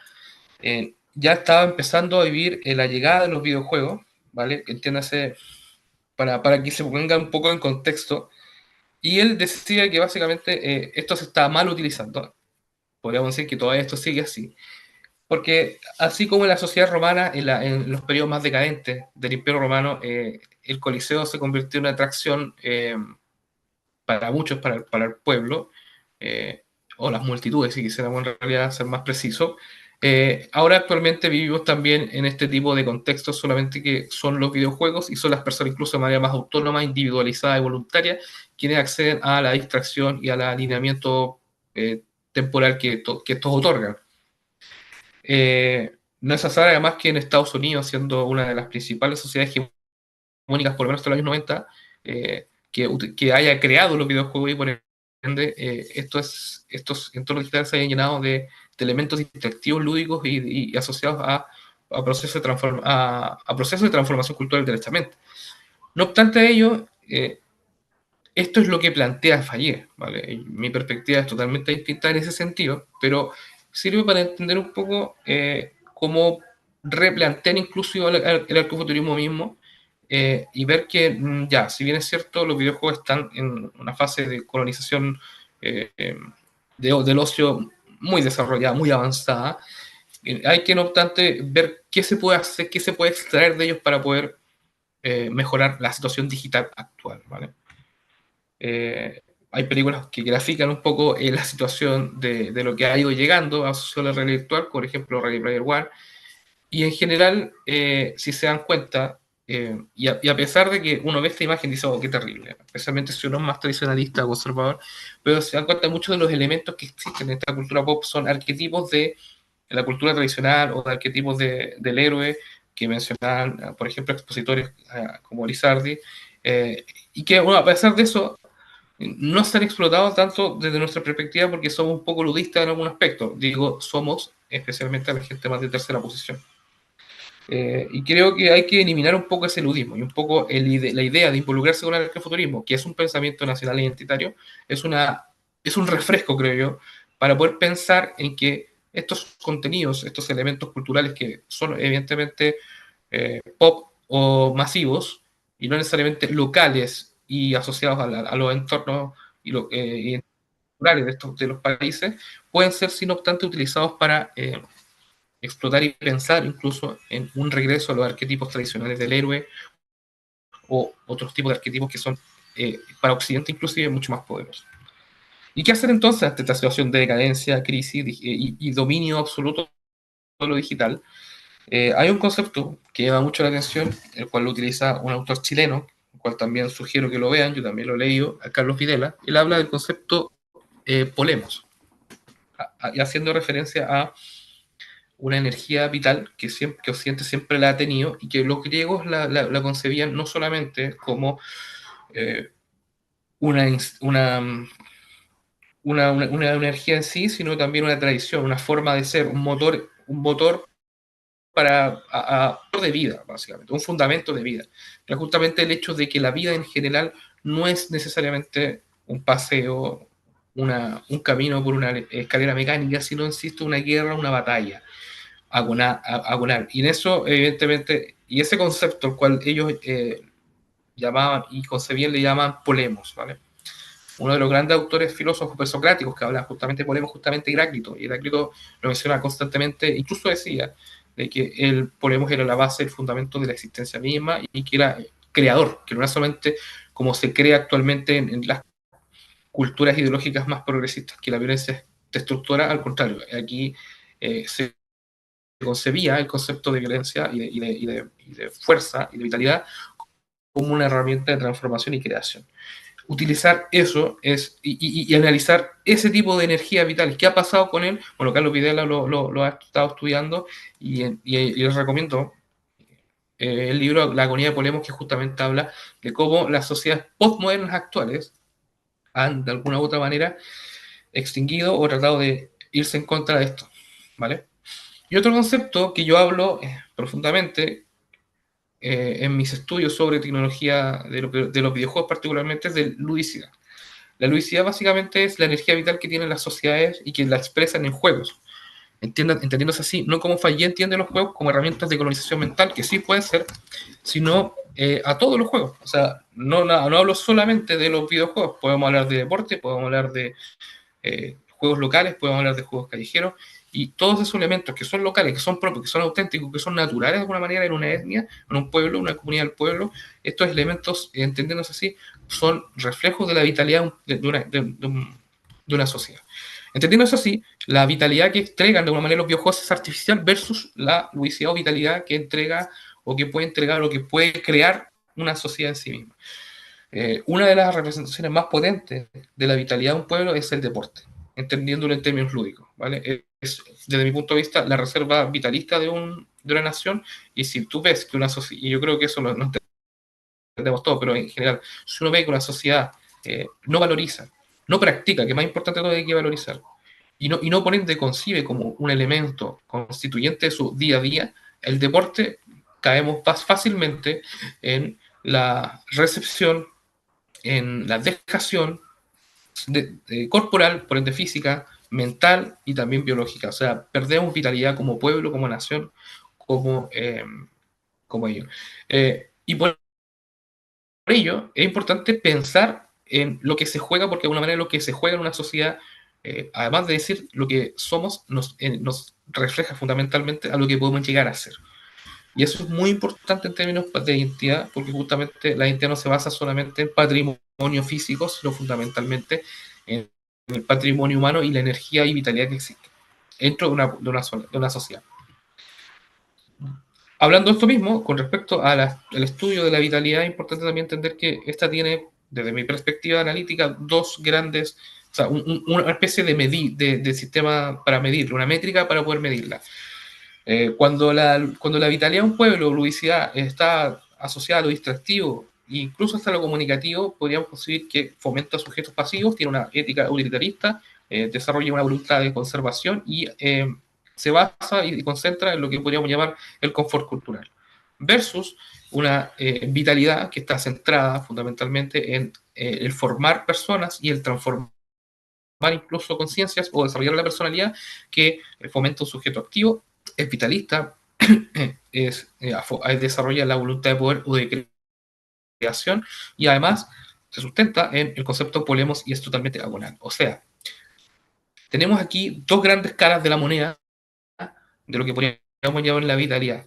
Ambas son necesarias, ¿vale? Eso no quiere decir que todo el día vamos a ir peleando, todo el día, que vamos a pelear desde el desayuno hasta la cena y que en el trabajo vamos a estar todo el día combatiendo. No podemos ser sujetos activos al 100%, eso lo sabemos. No obstante ello, y también tenemos que alimentarnos, obviamente, eso sí, de aquellos elementos más tranquilos, más distractivos, comunicativos, porque nos sirven para poder vivir en sociedad y tranquilidad.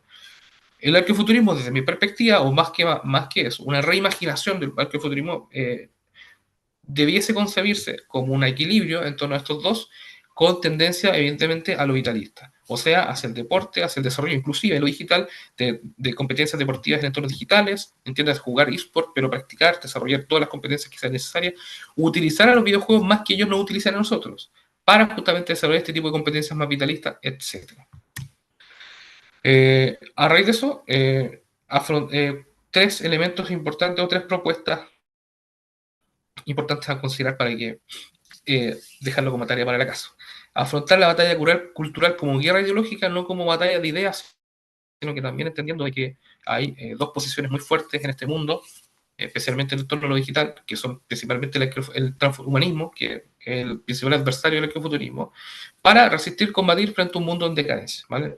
El transhumanismo, a pesar de que habla y plantea una utopía técnica de que prácticamente todos vamos a vivir felices en estos entornos digitales, no concibe, no obstante, que podemos perder mucho. Y eso que podemos perder, hay que en realidad invocarlo, hay que abrazarse a ello, y no porque estemos viviendo una transformación digital o una revolución digital, dicen algunos, vamos a tener que necesariamente abandonar nuestras tradiciones. Eso es importante, y aún así, y también no menos importante, no solamente nuestras tradiciones, sino las competencias que nos permiten ser sujetos de bien, de entrega y básicamente héroes de nuestra propia sociedad.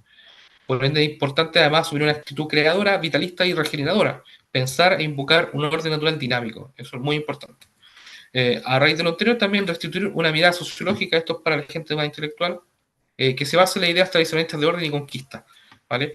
En ello, por ejemplo, es importante formar gente, estudiar estos temas desde lo que yo llamo los estudios de vitalidad, ludicidad y tecnopolítica, justamente para no perder el foco. Así como la izquierda, por ejemplo, utiliza conceptos como observatorios de, nosotros también podemos utilizar esas herramientas, ¿vale?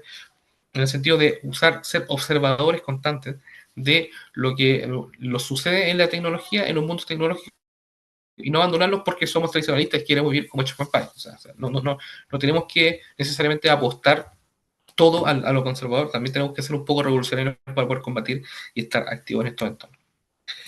Y para terminar, una frase de Carlos Keller-Rueff, un intelectual sociólogo nacionalista también del siglo XX. Él dice a propósito de lo que es cultura, que es algo que es importante también concebir, y que con esto cierro. El hombre advierte, dice, ciertas resistencias, ciertos obstáculos, y tiene la voluntad de vencerlos.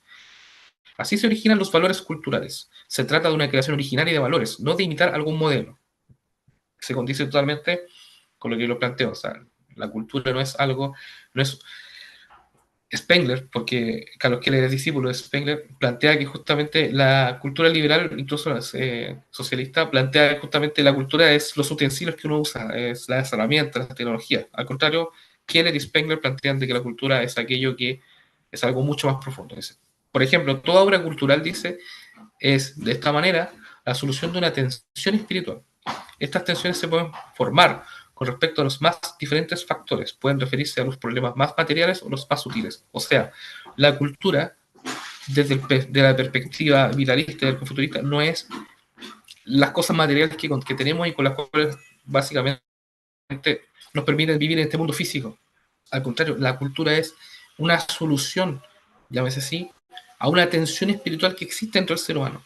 El problema es que actualmente la revolución digital, dirigida fundamentalmente por el transhumanismo, nos ha hecho olvidar esta tensión, nos ha hecho olvidar que tenemos que sobrevivir y resistir frente a todos los cambios, a que tenemos que de alguna manera pensar en la cultura no como una zona de confort, sino al contrario como una zona de creación, de resolución existencial, de desafío en definitiva, de desafío y por ende de afrontamiento, de enfrentamiento, incluso de regeneración, si es necesario, de todo este avance regenerativo que ha traído, por ejemplo, el transhumanismo. Y finalmente, para terminar, la quinta revolución industrial, que es la que se viene aproximadamente, debe ser arquifuturista, y los invito a todos a pensarla, porque si no somos nosotros, nadie más va a poder lograrlo. Así que muchas gracias.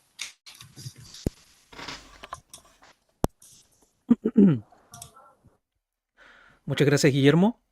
No te vayas todavía porque hay algunas personas que dejaron preguntas. Son preguntas bien cototudas, ¿ah? Te digo al tiro. ¿Estás preparado o no? Démosle, paso estamos. Ya.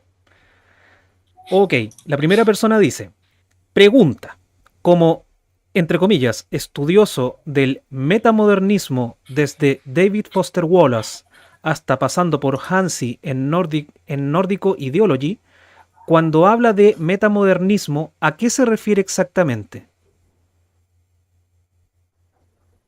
Bueno, el concepto meta, así del griego, básicamente implica entre, ¿vale? Implica versos, entre entornos, ¿vale? Entre espacios. Por ende, metamodernidad implica no ser simplemente postmodernista, como decir, ok, lo que viene después, yo lo asumo, lo consumo, y al consumir una perspectiva que se instala en la modernidad, se asume como modernista, si quisiéramos diferenciarlo, por ejemplo, el tradicional, trata de traer justamente la episteme, los saberes del tradicionalismo a los entornos, al contexto de sociedades hipertecnologizadas e hiperatomizadas. Entonces, desde ese punto de vista, lo metamoderno es una perspectiva que se instala en la actualidad para pensar el futuro desde la actualidad. No trata de ser utopías pasadistas, ni tampoco utopías así imaginariamente futuristas, sino al contrario, trata de plantearse siempre desde un centro, un centro y una síntesis. De hecho, hay una frase del mismo autor de Fallon que él trata de tanto a Ébola como a Marinetti, en el sentido de que quiere básicamente traer incluso booleano a el dinamismo que ofrece Marinetti. Marinetti, todos sabemos, es el autor del Manifiesto Futurista.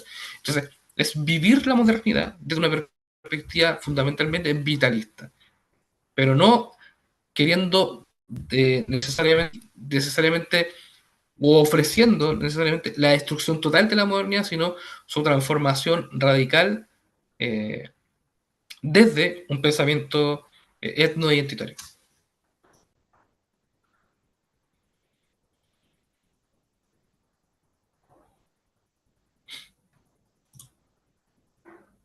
No te escucho lo último.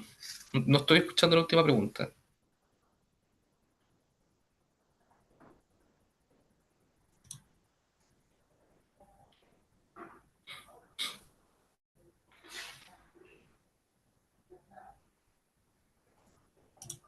Sí, no sé si yo soy el que tiene problemas técnicos o voy a salirme, voy a entrar de nuevo, ¿vale?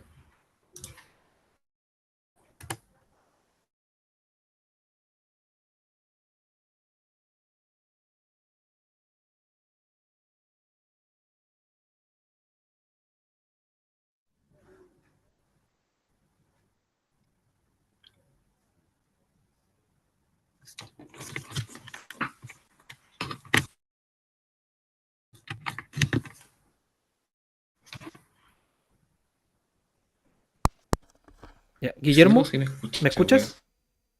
¿Sí? Ahí sí, ya, perfecto. Ya. Ahora sí me escuchan. 1 para si me escuchan, 2 si no me escuchan.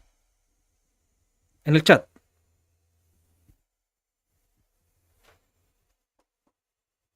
¿Sí? 1. ¿Aló? Sí, ¿Aló? Guillermo, Sí, si me te escucho bien ahí, ¿no? escuchas. Sí, es que Y había ahora salido sí, ahí perfecto. un pop-up que decía que tu internet estaba inestable. Pero ahora sí está bueno tu internet. Ya, perfecto. Perfecto, Sí, volvimos. eran problemas de la conexión ahí. Ya, ahora sí. Ya, la segunda pregunta.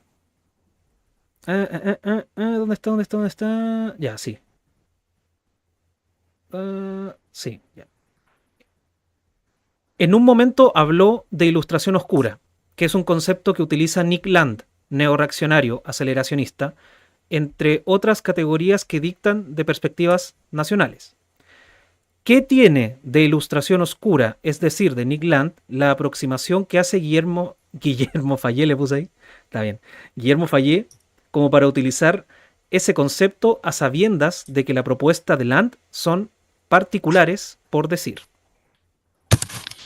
Sí, eh, eh, fallé para entender. Se escucha bien, ¿cierto? Sí. Fallé tiene una perspectiva bien particular, porque efectivamente Nilland es un liberal, ¿vale? Es un liberal alt-right.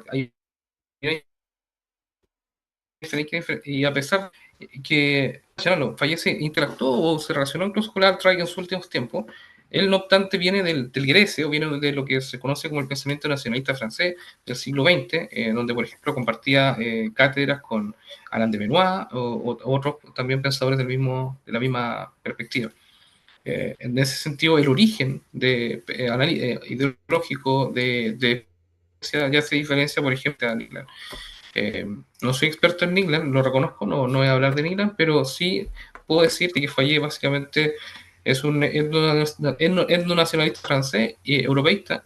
En ese sentido, si uno quisiese eh, adaptar al ecrofuturismo a la realidad actual, evidentemente tiene que también hacer varios filtros, pero no obstante el fundamento principal, vitalismo, eh, vitalismo heraclitiano, si quieren, nietzscheano. Después de Nietzsche sigue Giorgio Locci, que también es un inspirador y casi maestro del mismo Fayet, que ahora mismo, y se basa fundamentalmente y esto es lo más importante, el dominio de la ciencia por sobre el ser dominado por la misma. Algunos humanistas y que están también dentro de la lista de lo que es ilustración oscura, se dejan llevar y se afanan por los desarrollos tecnológicos, pero no tienen un horizonte tradicional, menos nacional, sino que se basan en conceptos como hay que beneficiar al individuo, a la persona, pero no piensan, por ejemplo, colectivamente en cómo beneficiar a una comunidad en todos sus niveles, económicos, políticos, biológicos, etcétera. Entonces, desde ese punto de vista, la principal diferencia es su origen, obviamente su horizonte, incluso lo que se podría considerar como su propio sujeto histórico, o sea, el sujeto histórico de la tercera posición siempre la comunidad del pueblo versus los transhumanistas que consiguen al sujeto histórico como el individuo, átomo, etc. ¿Tienes ganas de una tercera pregunta, no? Bueno, tengo tiempo. Ya. Sí, de momento no hay otra pregunta, así que yo creo que esta va a ser la última. Por si acaso, estoy avisando. Ah, por cierto, ya llegamos a los 20, las 20 personas simultáneamente conectadas, así que puedo considerar esto un tremendo éxito. ¡Chichín! Perfecto. Muchas gracias, chicos, chicas, vecinos y vecinas, sobre todo las personas que estén en Chillán, en la región de Ñuble y por cierto que en todo Chile. Ya, tercera pregunta. ¿Vamos a un estallido epidémico de soledad? ¿La resaca del nihilismo y el aburrimiento de tenerlo todo a mano nos llevará a un futuro ontológico? Primera vez que escucho ese concepto, ontológico. Yo también es primera vez que escucho ese concepto, pero tratando de rescatar un poco la intención de la pregunta, efectivamente, o sea, un poco, y ese es el conformismo que proponen, literalmente, los transhumanistas cuando plantean, por ejemplo, o los liberales en general, cuando plantean la muerte de la historia y que básicamente el capitalismo es la única alternativa, pero ni siquiera se ponen a pensar en volver atrás o utilizar elementos del pasado para poder actualizarlo al futuro. Y yo creo que ese pensamiento que nos lleva justamente a este entorno de aburrimiento absoluto, y por ende es que van de la mano y de entretención total, evidentemente hay que superar, ¿vale? Desde una perspectiva nacional identitaria uno siempre tiene que pensar en cómo revitalizar y vitalizar a su población, no solo para que esté más contenta, feliz, que también es un concepto, sino que sea más sabia, esté mejor de sí y sea más soberana fundamentalmente de su facto, no su destino. Por eso es importante que aquí los que son más soberanistas, que yo sé que están dentro del público, piensen también, es una perspectiva para pensar, para ser más soberanos también a otros niveles, desde un contexto totalmente distinto a lo del siglo XX. Entonces, es una perspectiva para actualizar el pensamiento actual y obviamente enfrentar este conformismo que habla aquí el auditor. Ya, perfecto. Sí, busqué ahí el concepto ontológico y la verdad que tiene que ver con deconstrucción, así que yo no hablo por lo menos de lo que no sé, tendría que investigarlo. Pero yo creo que con eso ya estamos bien, digamos, como para decir que se contestó la pregunta. Algunas palabras al cierre, don querido Guillermo, desde allá de Rancagua, ¿cierto? Sí, desde Narnia, la ciudad que no existe. La ciudad que nadie sabe dónde No, está. la ciudad que nadie sabe dónde está, hay que abrir un portal. Sí, agradeció primero de la instancia, del momento. Yo sé que esto puede conversarse después a futuro también, así que aquellos que quieran seguir pensando este tema están cordialmente invitados. Yo tengo un Instagram, lo voy a mencionar, que se llama dr.game, que es como Doctor Game, lo pueden buscar así. Y ahí conversar conmigo. Yo también tengo escritos y papers no de arcofuturismo, pero sí de mi estudio sobre la evolución tecnológica de los videojuegos, donde me pueden buscar, por ejemplo, en academia.edu, hay varios papers sobre este tema. Y en YouTube también tengo bastantes charlas, conferencias, entrevistas, en donde justamente hablo del tema de los videojuegos, de este tema del arqueofuturismo y mi forma de pensar, que en realidad no ha cambiado mucho y cada vez que hablo de este tema, ahora le pongo acento arqueofuturista, pero siempre lo dialogo, lo converso y lo veo desde mucha más perspectiva. Así que estás cordialmente invitado a seguirme y a seguir conversando si lo requieren. Alguien está preguntando algo. ¿Quieres disparar por última vez o no? Sí, sí. Ya, dispara entonces. ¿Qué podría producir el analfabetismo digital considerando el estado del arte? O sea, evidentemente el impacto del alfabetismo digital puede ser también incluso una consecuencia del propio desarrollo del transhumanismo, que nos quiere ignorantes, ¿no? ¿A qué se refiere con analfabetismo digital? Es importante mencionarlo. El analfabetismo digital, así como antes del siglo XX se hablaba de analfabetismo porque no sabías leer y escribir, ¿vale? Ahora actualmente el analfabetismo digital se refiere fundamentalmente a no poder entender, interpretar y vivir incluso en los entornos digitales de la manera más básica y cotidiana posible, que puede ser utilizar un computador, ¿vale? O utilizar algunas herramientas clásicas, etcétera. Eh, Actualmente el analfabetismo digital es una preocupación de todos los gobiernos, no hay ideología que no lo plantee. No obstante, hay que subir de nivel a eso. O sea, no basta con que todos sepan vivir eh, en entornos digitales de la manera más básica, sino que al contrario, y al que el futuro me lo plantea, hay que subir de nivel en ese sentido, de no solamente vivir, utilizar estos entornos, sino que también desarrollar, generar soberanía digital, crear entornos digitales también propios, generar comunidades, vivir también en lo digital, pero de manera más compleja, más abierta, en el sentido de utilizar y habitar, no solamente ser habitados o consumidos por esto. Entonces, esto es muy importante, esto del alfabetismo digital no solamente importa, ahora, por ejemplo, incluso en el concepto del alfabetismo se habla de leer y comprender. Todos sabemos que en Chile han disminuido los niveles de comprensión de lectora. Imagínense cómo esto también se puede ver reflejado en lo digital, o sea, gente que no comprende lo que ve y prefiere ver imágenes. Entonces, eh, todos los entornos, incluidos los digitales y los físicos, son lugares de conquista ideológica y de expansión eh, cultural. Entonces, es muy importante no solamente, insisto, vivir de estos entornos, si uno quiere, claro, sino que también, si se le interesa la política, bueno, habitarlo de manera mucho más potente y poderosa. Guillermo Sepúlveda, muchas gracias, muchas gracias. Espero podamos volver a repetir esto en alguna otra ocasión porque de verdad que quedó muy, pero muy buena la ponencia. Vaya nomás porque yo voy a proceder a cerrar. Muchas gracias. Genial, muchas gracias, que esté muy bien.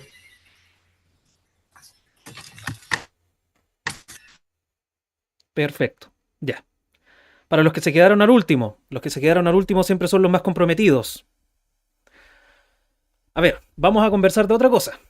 Nada que ver con la conferencia. Me voy a tomar el momento ahora que está la gente que le gustaban estos temas. Por lo mismo.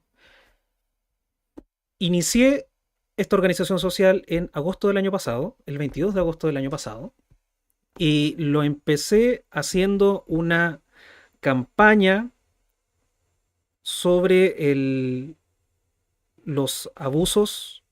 No voy a decir específicamente la palabra porque si no YouTube después te corta. Lamentablemente no se puede hablar de abusos a menores de manera específica porque si no te bajan los videos y todo eso. Pero empecé a trabajar en esta organización social con eso porque los niveles post pandemia son abismantes y muy aberrantes, por decir dos palabritas importantes.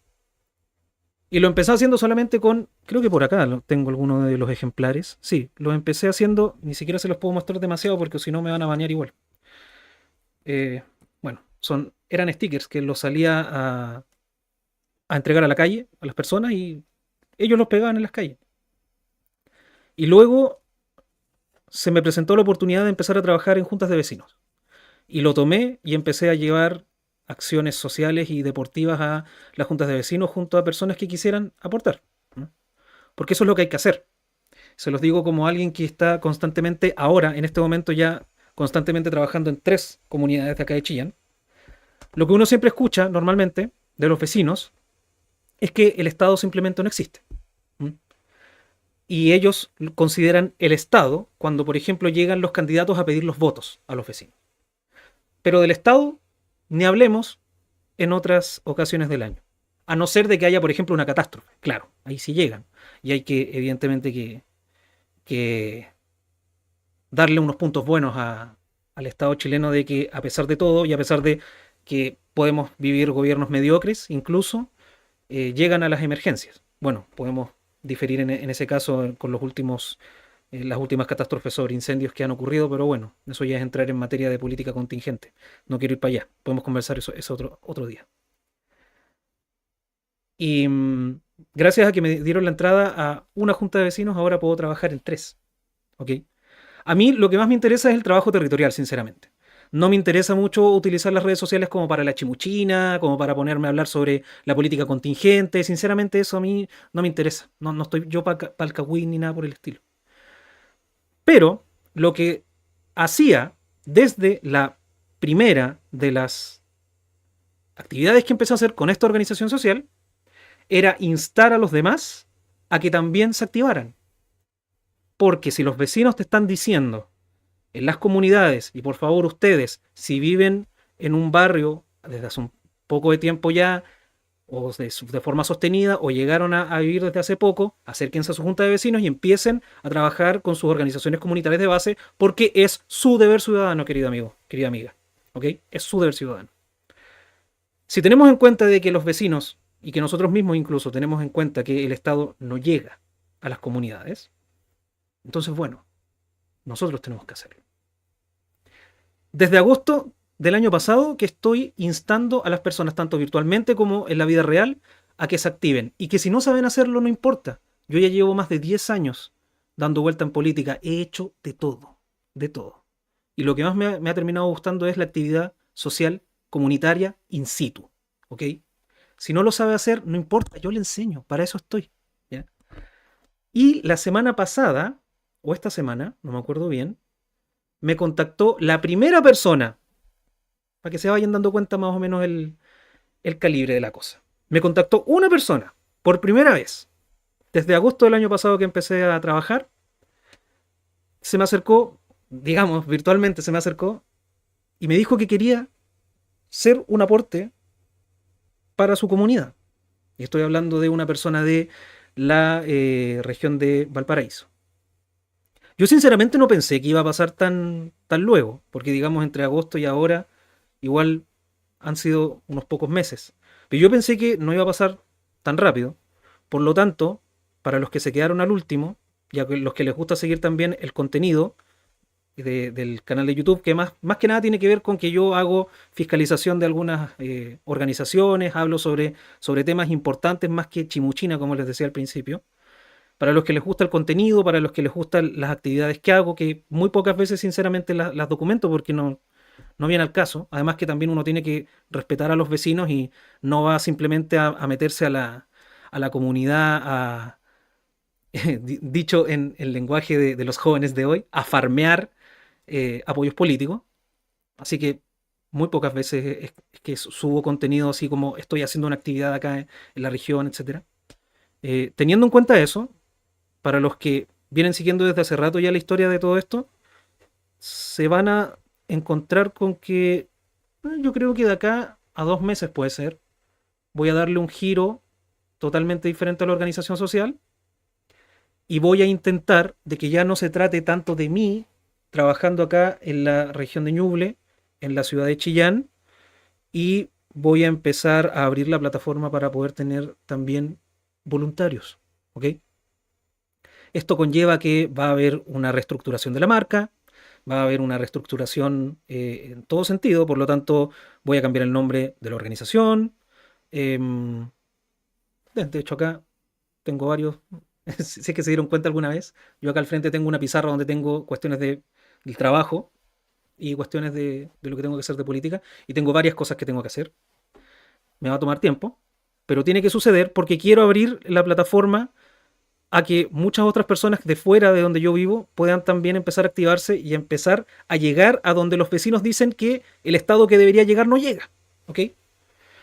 Por lo tanto, los dejo a la expectativa de estos cambios que se van a dar, y se los digo directamente para que se acuerden, porque de repente no vaya a ser que empiecen a ver mi cara en una cuenta nada que ver y ustedes digan, oye, pero esta cuestión no se llama regionalismo para Chile. Bueno, se va a terminar llamando de otra manera. No les voy a decir nada porque los quiero dejar a la expectativa, obviamente.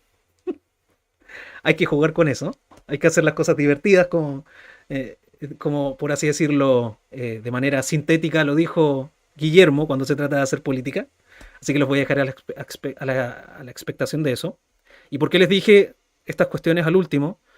Porque los últimos siempre terminan siendo los que se comprometen más.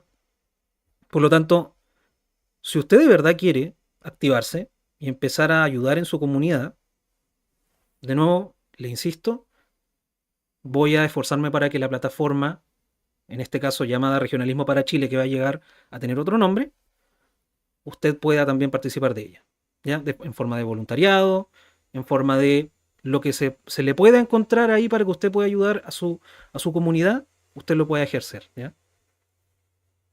Lo voy a dejar en claro desde el primer punto ahora, desde el primer minuto, perdón. No es difícil. No es difícil hacer cosas buenas por la comunidad. No es difícil hacer cosas por los vecinos. No es difícil encontrar los contactos. No es difícil. Si la gente no lo hace, es simplemente por falta de voluntad. Y digamos las cosas como son. Es también porque son los coletazos del sistema que vivimos. Hay que aceptarlo. Hay que aceptarlo. Nunca hemos estado tan atomizados en la historia de Chile que ahora. O sea, la pandemia nos terminó de individualizar a todos. Ahora parece que a nadie le interesa nada. Nadie quiere salir a marchar por nada. Mientras tanto, nos están llenando, lamentablemente, de inmigrantes por todos lados, lo que hace que empiecen a escasear los trabajos. De hecho, lo dije en uno de los videos que subí a redes sociales. En estos momentos faltan más de 200.000 puestos de trabajo. O sea, hay 200.000 personas que no tienen trabajo en este momento porque esos trabajos los tomaron otras personas. Y ustedes saben, me imagino quienes pueden tomar trabajos por menos de 600.000 pesos o el sueldo mínimo. ¿Para qué vamos a entrar en polémica? Yo creo que ya ustedes se dan cuenta de lo que estoy hablando con lo que les estoy diciendo. Y hay que salir a hacer algo, hay que activarse, porque si no las cosas van a seguir igual, chicos. ¿Ok? Y eso quiero dejarlo sumamente en claro. Si usted, vecino y vecina, no se activa, nadie se va a activar por usted. Nadie. Y ese estado de letargo en el que estamos, en el que nadie quiere salir a marchar, en el que nadie quiere salir a manifestarse, en el que les es más fácil escribir algo en el chat o subir un video a redes sociales, que no digo que esté mal, si yo también lo hago, tengo que hacerlo porque así hay posicionamiento de marca, me es mucho más fácil llegar a los vecinos. De hecho, 2 vecinos el otro día, el viernes antepasado, en una reunión conjunta de vecinos, me reconocieron por uno de los videos del canal. Entonces, sí, son buenas herramientas, pero es que el tema es que no hay que quedarse solamente en eso. Hay que ponerse los guantes y agarrar la pala, como dicen por ahí. Entonces, yo los quiero ayudar en eso, ¿ok? Entonces, el mensaje es, queden a la expectación, voy a abrir la cosa, la plataforma se va a ampliar para que muchos más de ustedes puedan aprender a convertirse en líderes sociales, no sé, actores de cambio, de transformación social, dígale como ustedes quieran. A mí, sinceramente, no me importa. A mí lo único que me interesa aquí, a mí, son los resultados. Y si el resultado es que usted, gracias a mi ayuda, logró impactar en su comunidad, entonces yo me puedo ir a la cama tranquilo y feliz. ¿Ok? Así que eso nomás quería decirles. Voy a leer ahora si es que alguien ha comentado algo y vamos a cerrar. Porque hoy día ya hemos estado 2 horas batiendo la lengua y yo creo que ya con eso estamos bien. Mamá. Ivan Leibniz dice que conste que estuvimos todo el rato. Muchas gracias, camarada. Yo sé que usted siempre está ahí cuando yo hago en vivos. Soy re malo para hacerlos en vivo, sinceramente. No me llaman mucho la atención. Además que uno tiene que hacer otras cosas durante el día y ahí uno tiene que aprender a manejar bien sus tiempos. Yo sinceramente insisto, yo prefiero estar ahí en la calle, digamos, con los vecinos y eso. Sí, a final por si alguien de Chillán me está leyendo en este momento, al tiro paso al dato, para final de mes necesito voluntarios que me ayuden a inscribir a abuelitos de una de las juntas de vecinos de acá de Chillán para que se puedan inscribir en el CEFAM. O sea, perdón, para que puedan inscribirse en la plataforma virtual para que ellos puedan tomar horas del CESFAM a través de internet. Y más o menos me dijeron que eran 30 adultos mayores, así que si usted vive en Chillán y me quiere ayudar, yo voy a ir solo si es necesario, a mí me da lo mismo. Si tengo que estar ahí todo el día con el computador y puedo hacerlo, lo voy a hacer. Pero si usted quiere hacerlo también, usted puede llevar su celular y lo podemos hacer juntos o una tablet, qué sé yo. Así que si usted vive en Chillán y me quiere ayudar, bueno, vamos.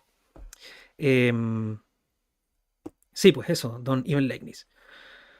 Me han visto en la cancha haciendo actividades deportivas. Yo no las hago.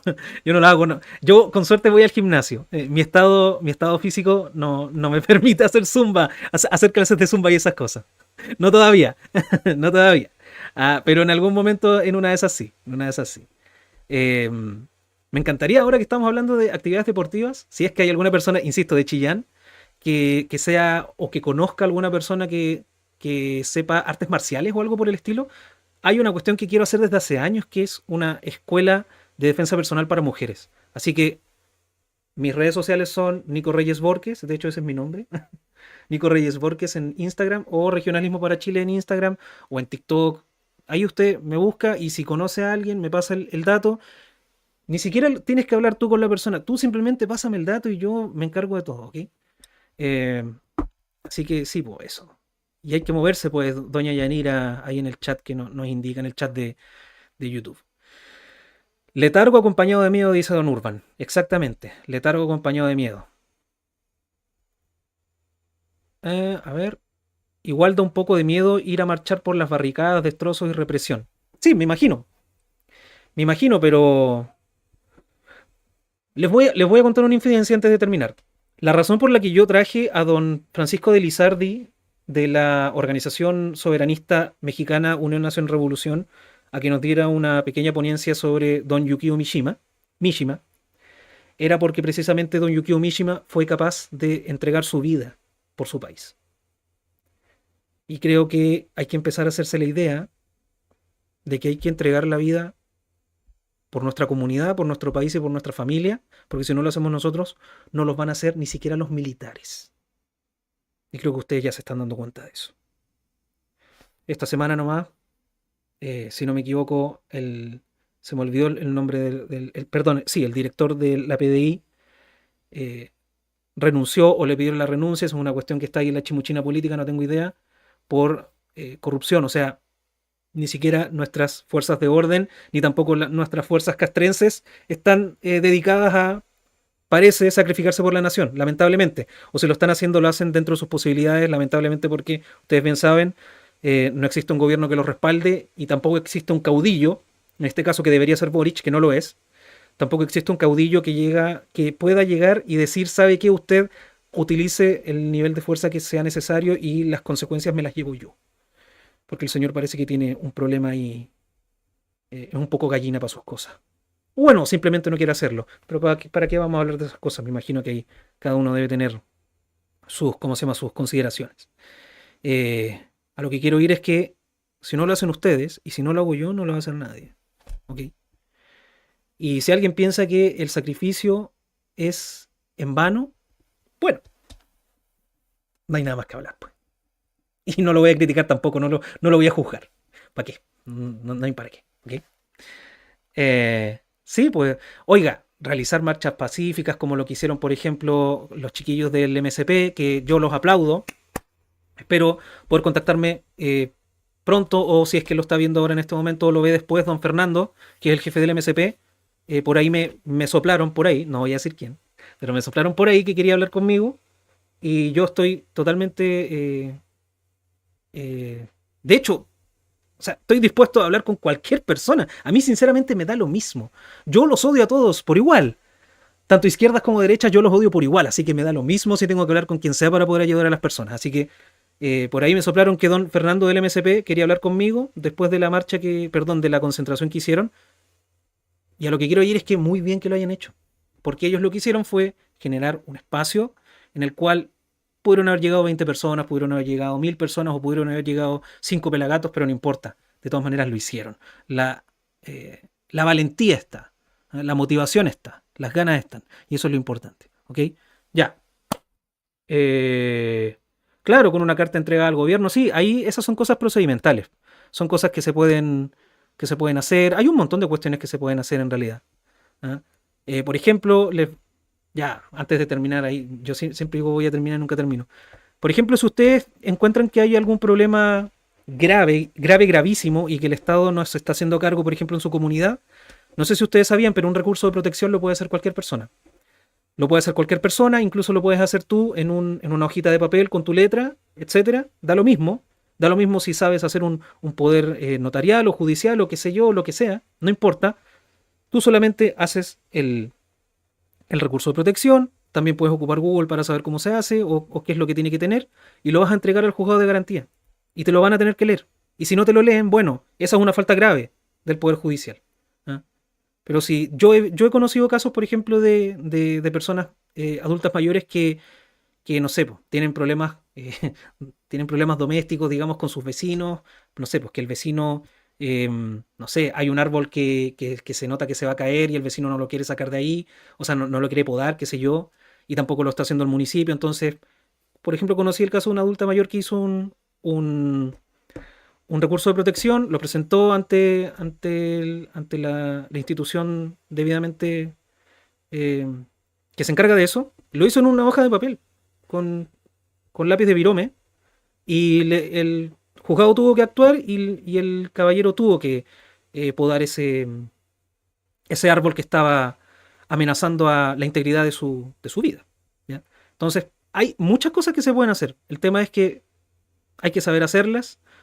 O sea, no hay que saber hacerlas, sino que hay que tenerlas en cuenta. Eso es diferente. Hay que tenerlas en cuenta. Y lo que tiene que ver con procedimiento de cómo se hacen las cosas. Por ejemplo, los chiquillos del MSP llevaron un petitorio. No tengo idea si lo habrán presentado al gobierno, no tengo idea. Yo entiendo que algunos pueden decir, no, si eso no va a funcionar de nada. O sea, no va a hacer nada, da lo mismo si lo hacen o no lo hacen. Pero el punto es que por lo menos hay que hacerlo. Puede ser de que más de alguno de ustedes se acuerde que yo empecé a hacer lives acá antes de fundar mi organización social. Empecé a hacer lives acá y uno de los lives lo hice porque presenté un recurso de protección por las tesis de... De nuevo, no puedo decir esa palabra porque si no me van a bajar el live. por las tesis pervertidas que ocurrieron, ¿cuánto fue? Hace como 2 años. Presentó un recurso de protección en contra de los docentes que permitieron que eso sucediese y por parte también de la Universidad de Chile, en ese caso. Por cierto, nunca me notificaron de absolutamente nada. Pero eso ya te está dando indicio de algo. O sea, alguien quiere encubrir algo. ¿Ah? Y eso hay que denunciarlo. No hay que quedarse solamente en eso. Y de hecho yo podría o pude haber perseverado perfectamente en cuanto a eso, porque significa que la institución que imparte justicia en este caso estaba haciendo un notable abandono de deberes al no ni siquiera notificarme de que ellos recibieron el recurso de protección. Pero bueno, lamentablemente así funcionan las instituciones, uno no puede hacer nada al respecto más que rebelarse. Ya, yo también me tengo que ir, doña Yanira. Muchas gracias, cuídese. La Corte de Apelaciones, exactamente. Mil disculpas, don Ale Frank. La Corte de Apelaciones. Cualquiera puede hacer un recurso de protección, incluso en un papelito cualquiera. Créanme, yo he conocido casos. Sí que eso. Sí, por cierto, Schnauzer gigante, pollo gigante, es tiempo de marchar, es mejor gastado en entrar a las juntas vecinales. Sí, o sea, no solamente se trata de entrar a las juntas vecinales como para poder ser parte de la directiva, sí, eso no es muy necesario, si solamente es mantener comunicación constante con tu junta de vecinos por medio de las asambleas o de estar constantemente conversando con los dirigentes para tú poder saber las necesidades de los vecinos y así poder saber, no sé, si es que si es que te puedes conseguir un profesional o algo. Por ejemplo, ahora me habían pedido hace unos meses porque los abuelitos de una junta de vecinos no podían acceder a un podólogo por medio del CEFAM. Lamentablemente el CEFAM no se los quería facilitar.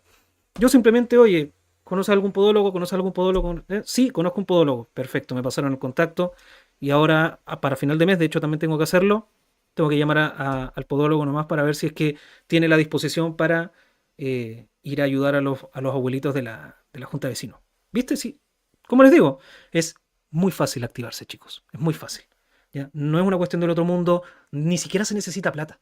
¿Ya? Solamente se necesita voluntad. Y de verdad, no los voy a juzgar si no lo quieren hacer. Si no se quieren activar, da lo mismo. Yo lo voy a seguir haciendo solo, así que si ustedes no lo hacen a mí, me da lo mismo. Pero si no hay voluntad, debe ser por algo. Y si usted de verdad quiere que exista un cambio social, bueno, tiene que entonces, digamos, replantearse esas cosas, ¿no? Digo yo. No se lo estoy recriminando. No es mi intención. Muy bien. Cuídense. Muchas gracias por participar y queden a la expectativa de todo lo que va a pasar, ¿ok? Los quiero mucho. Hasta luego.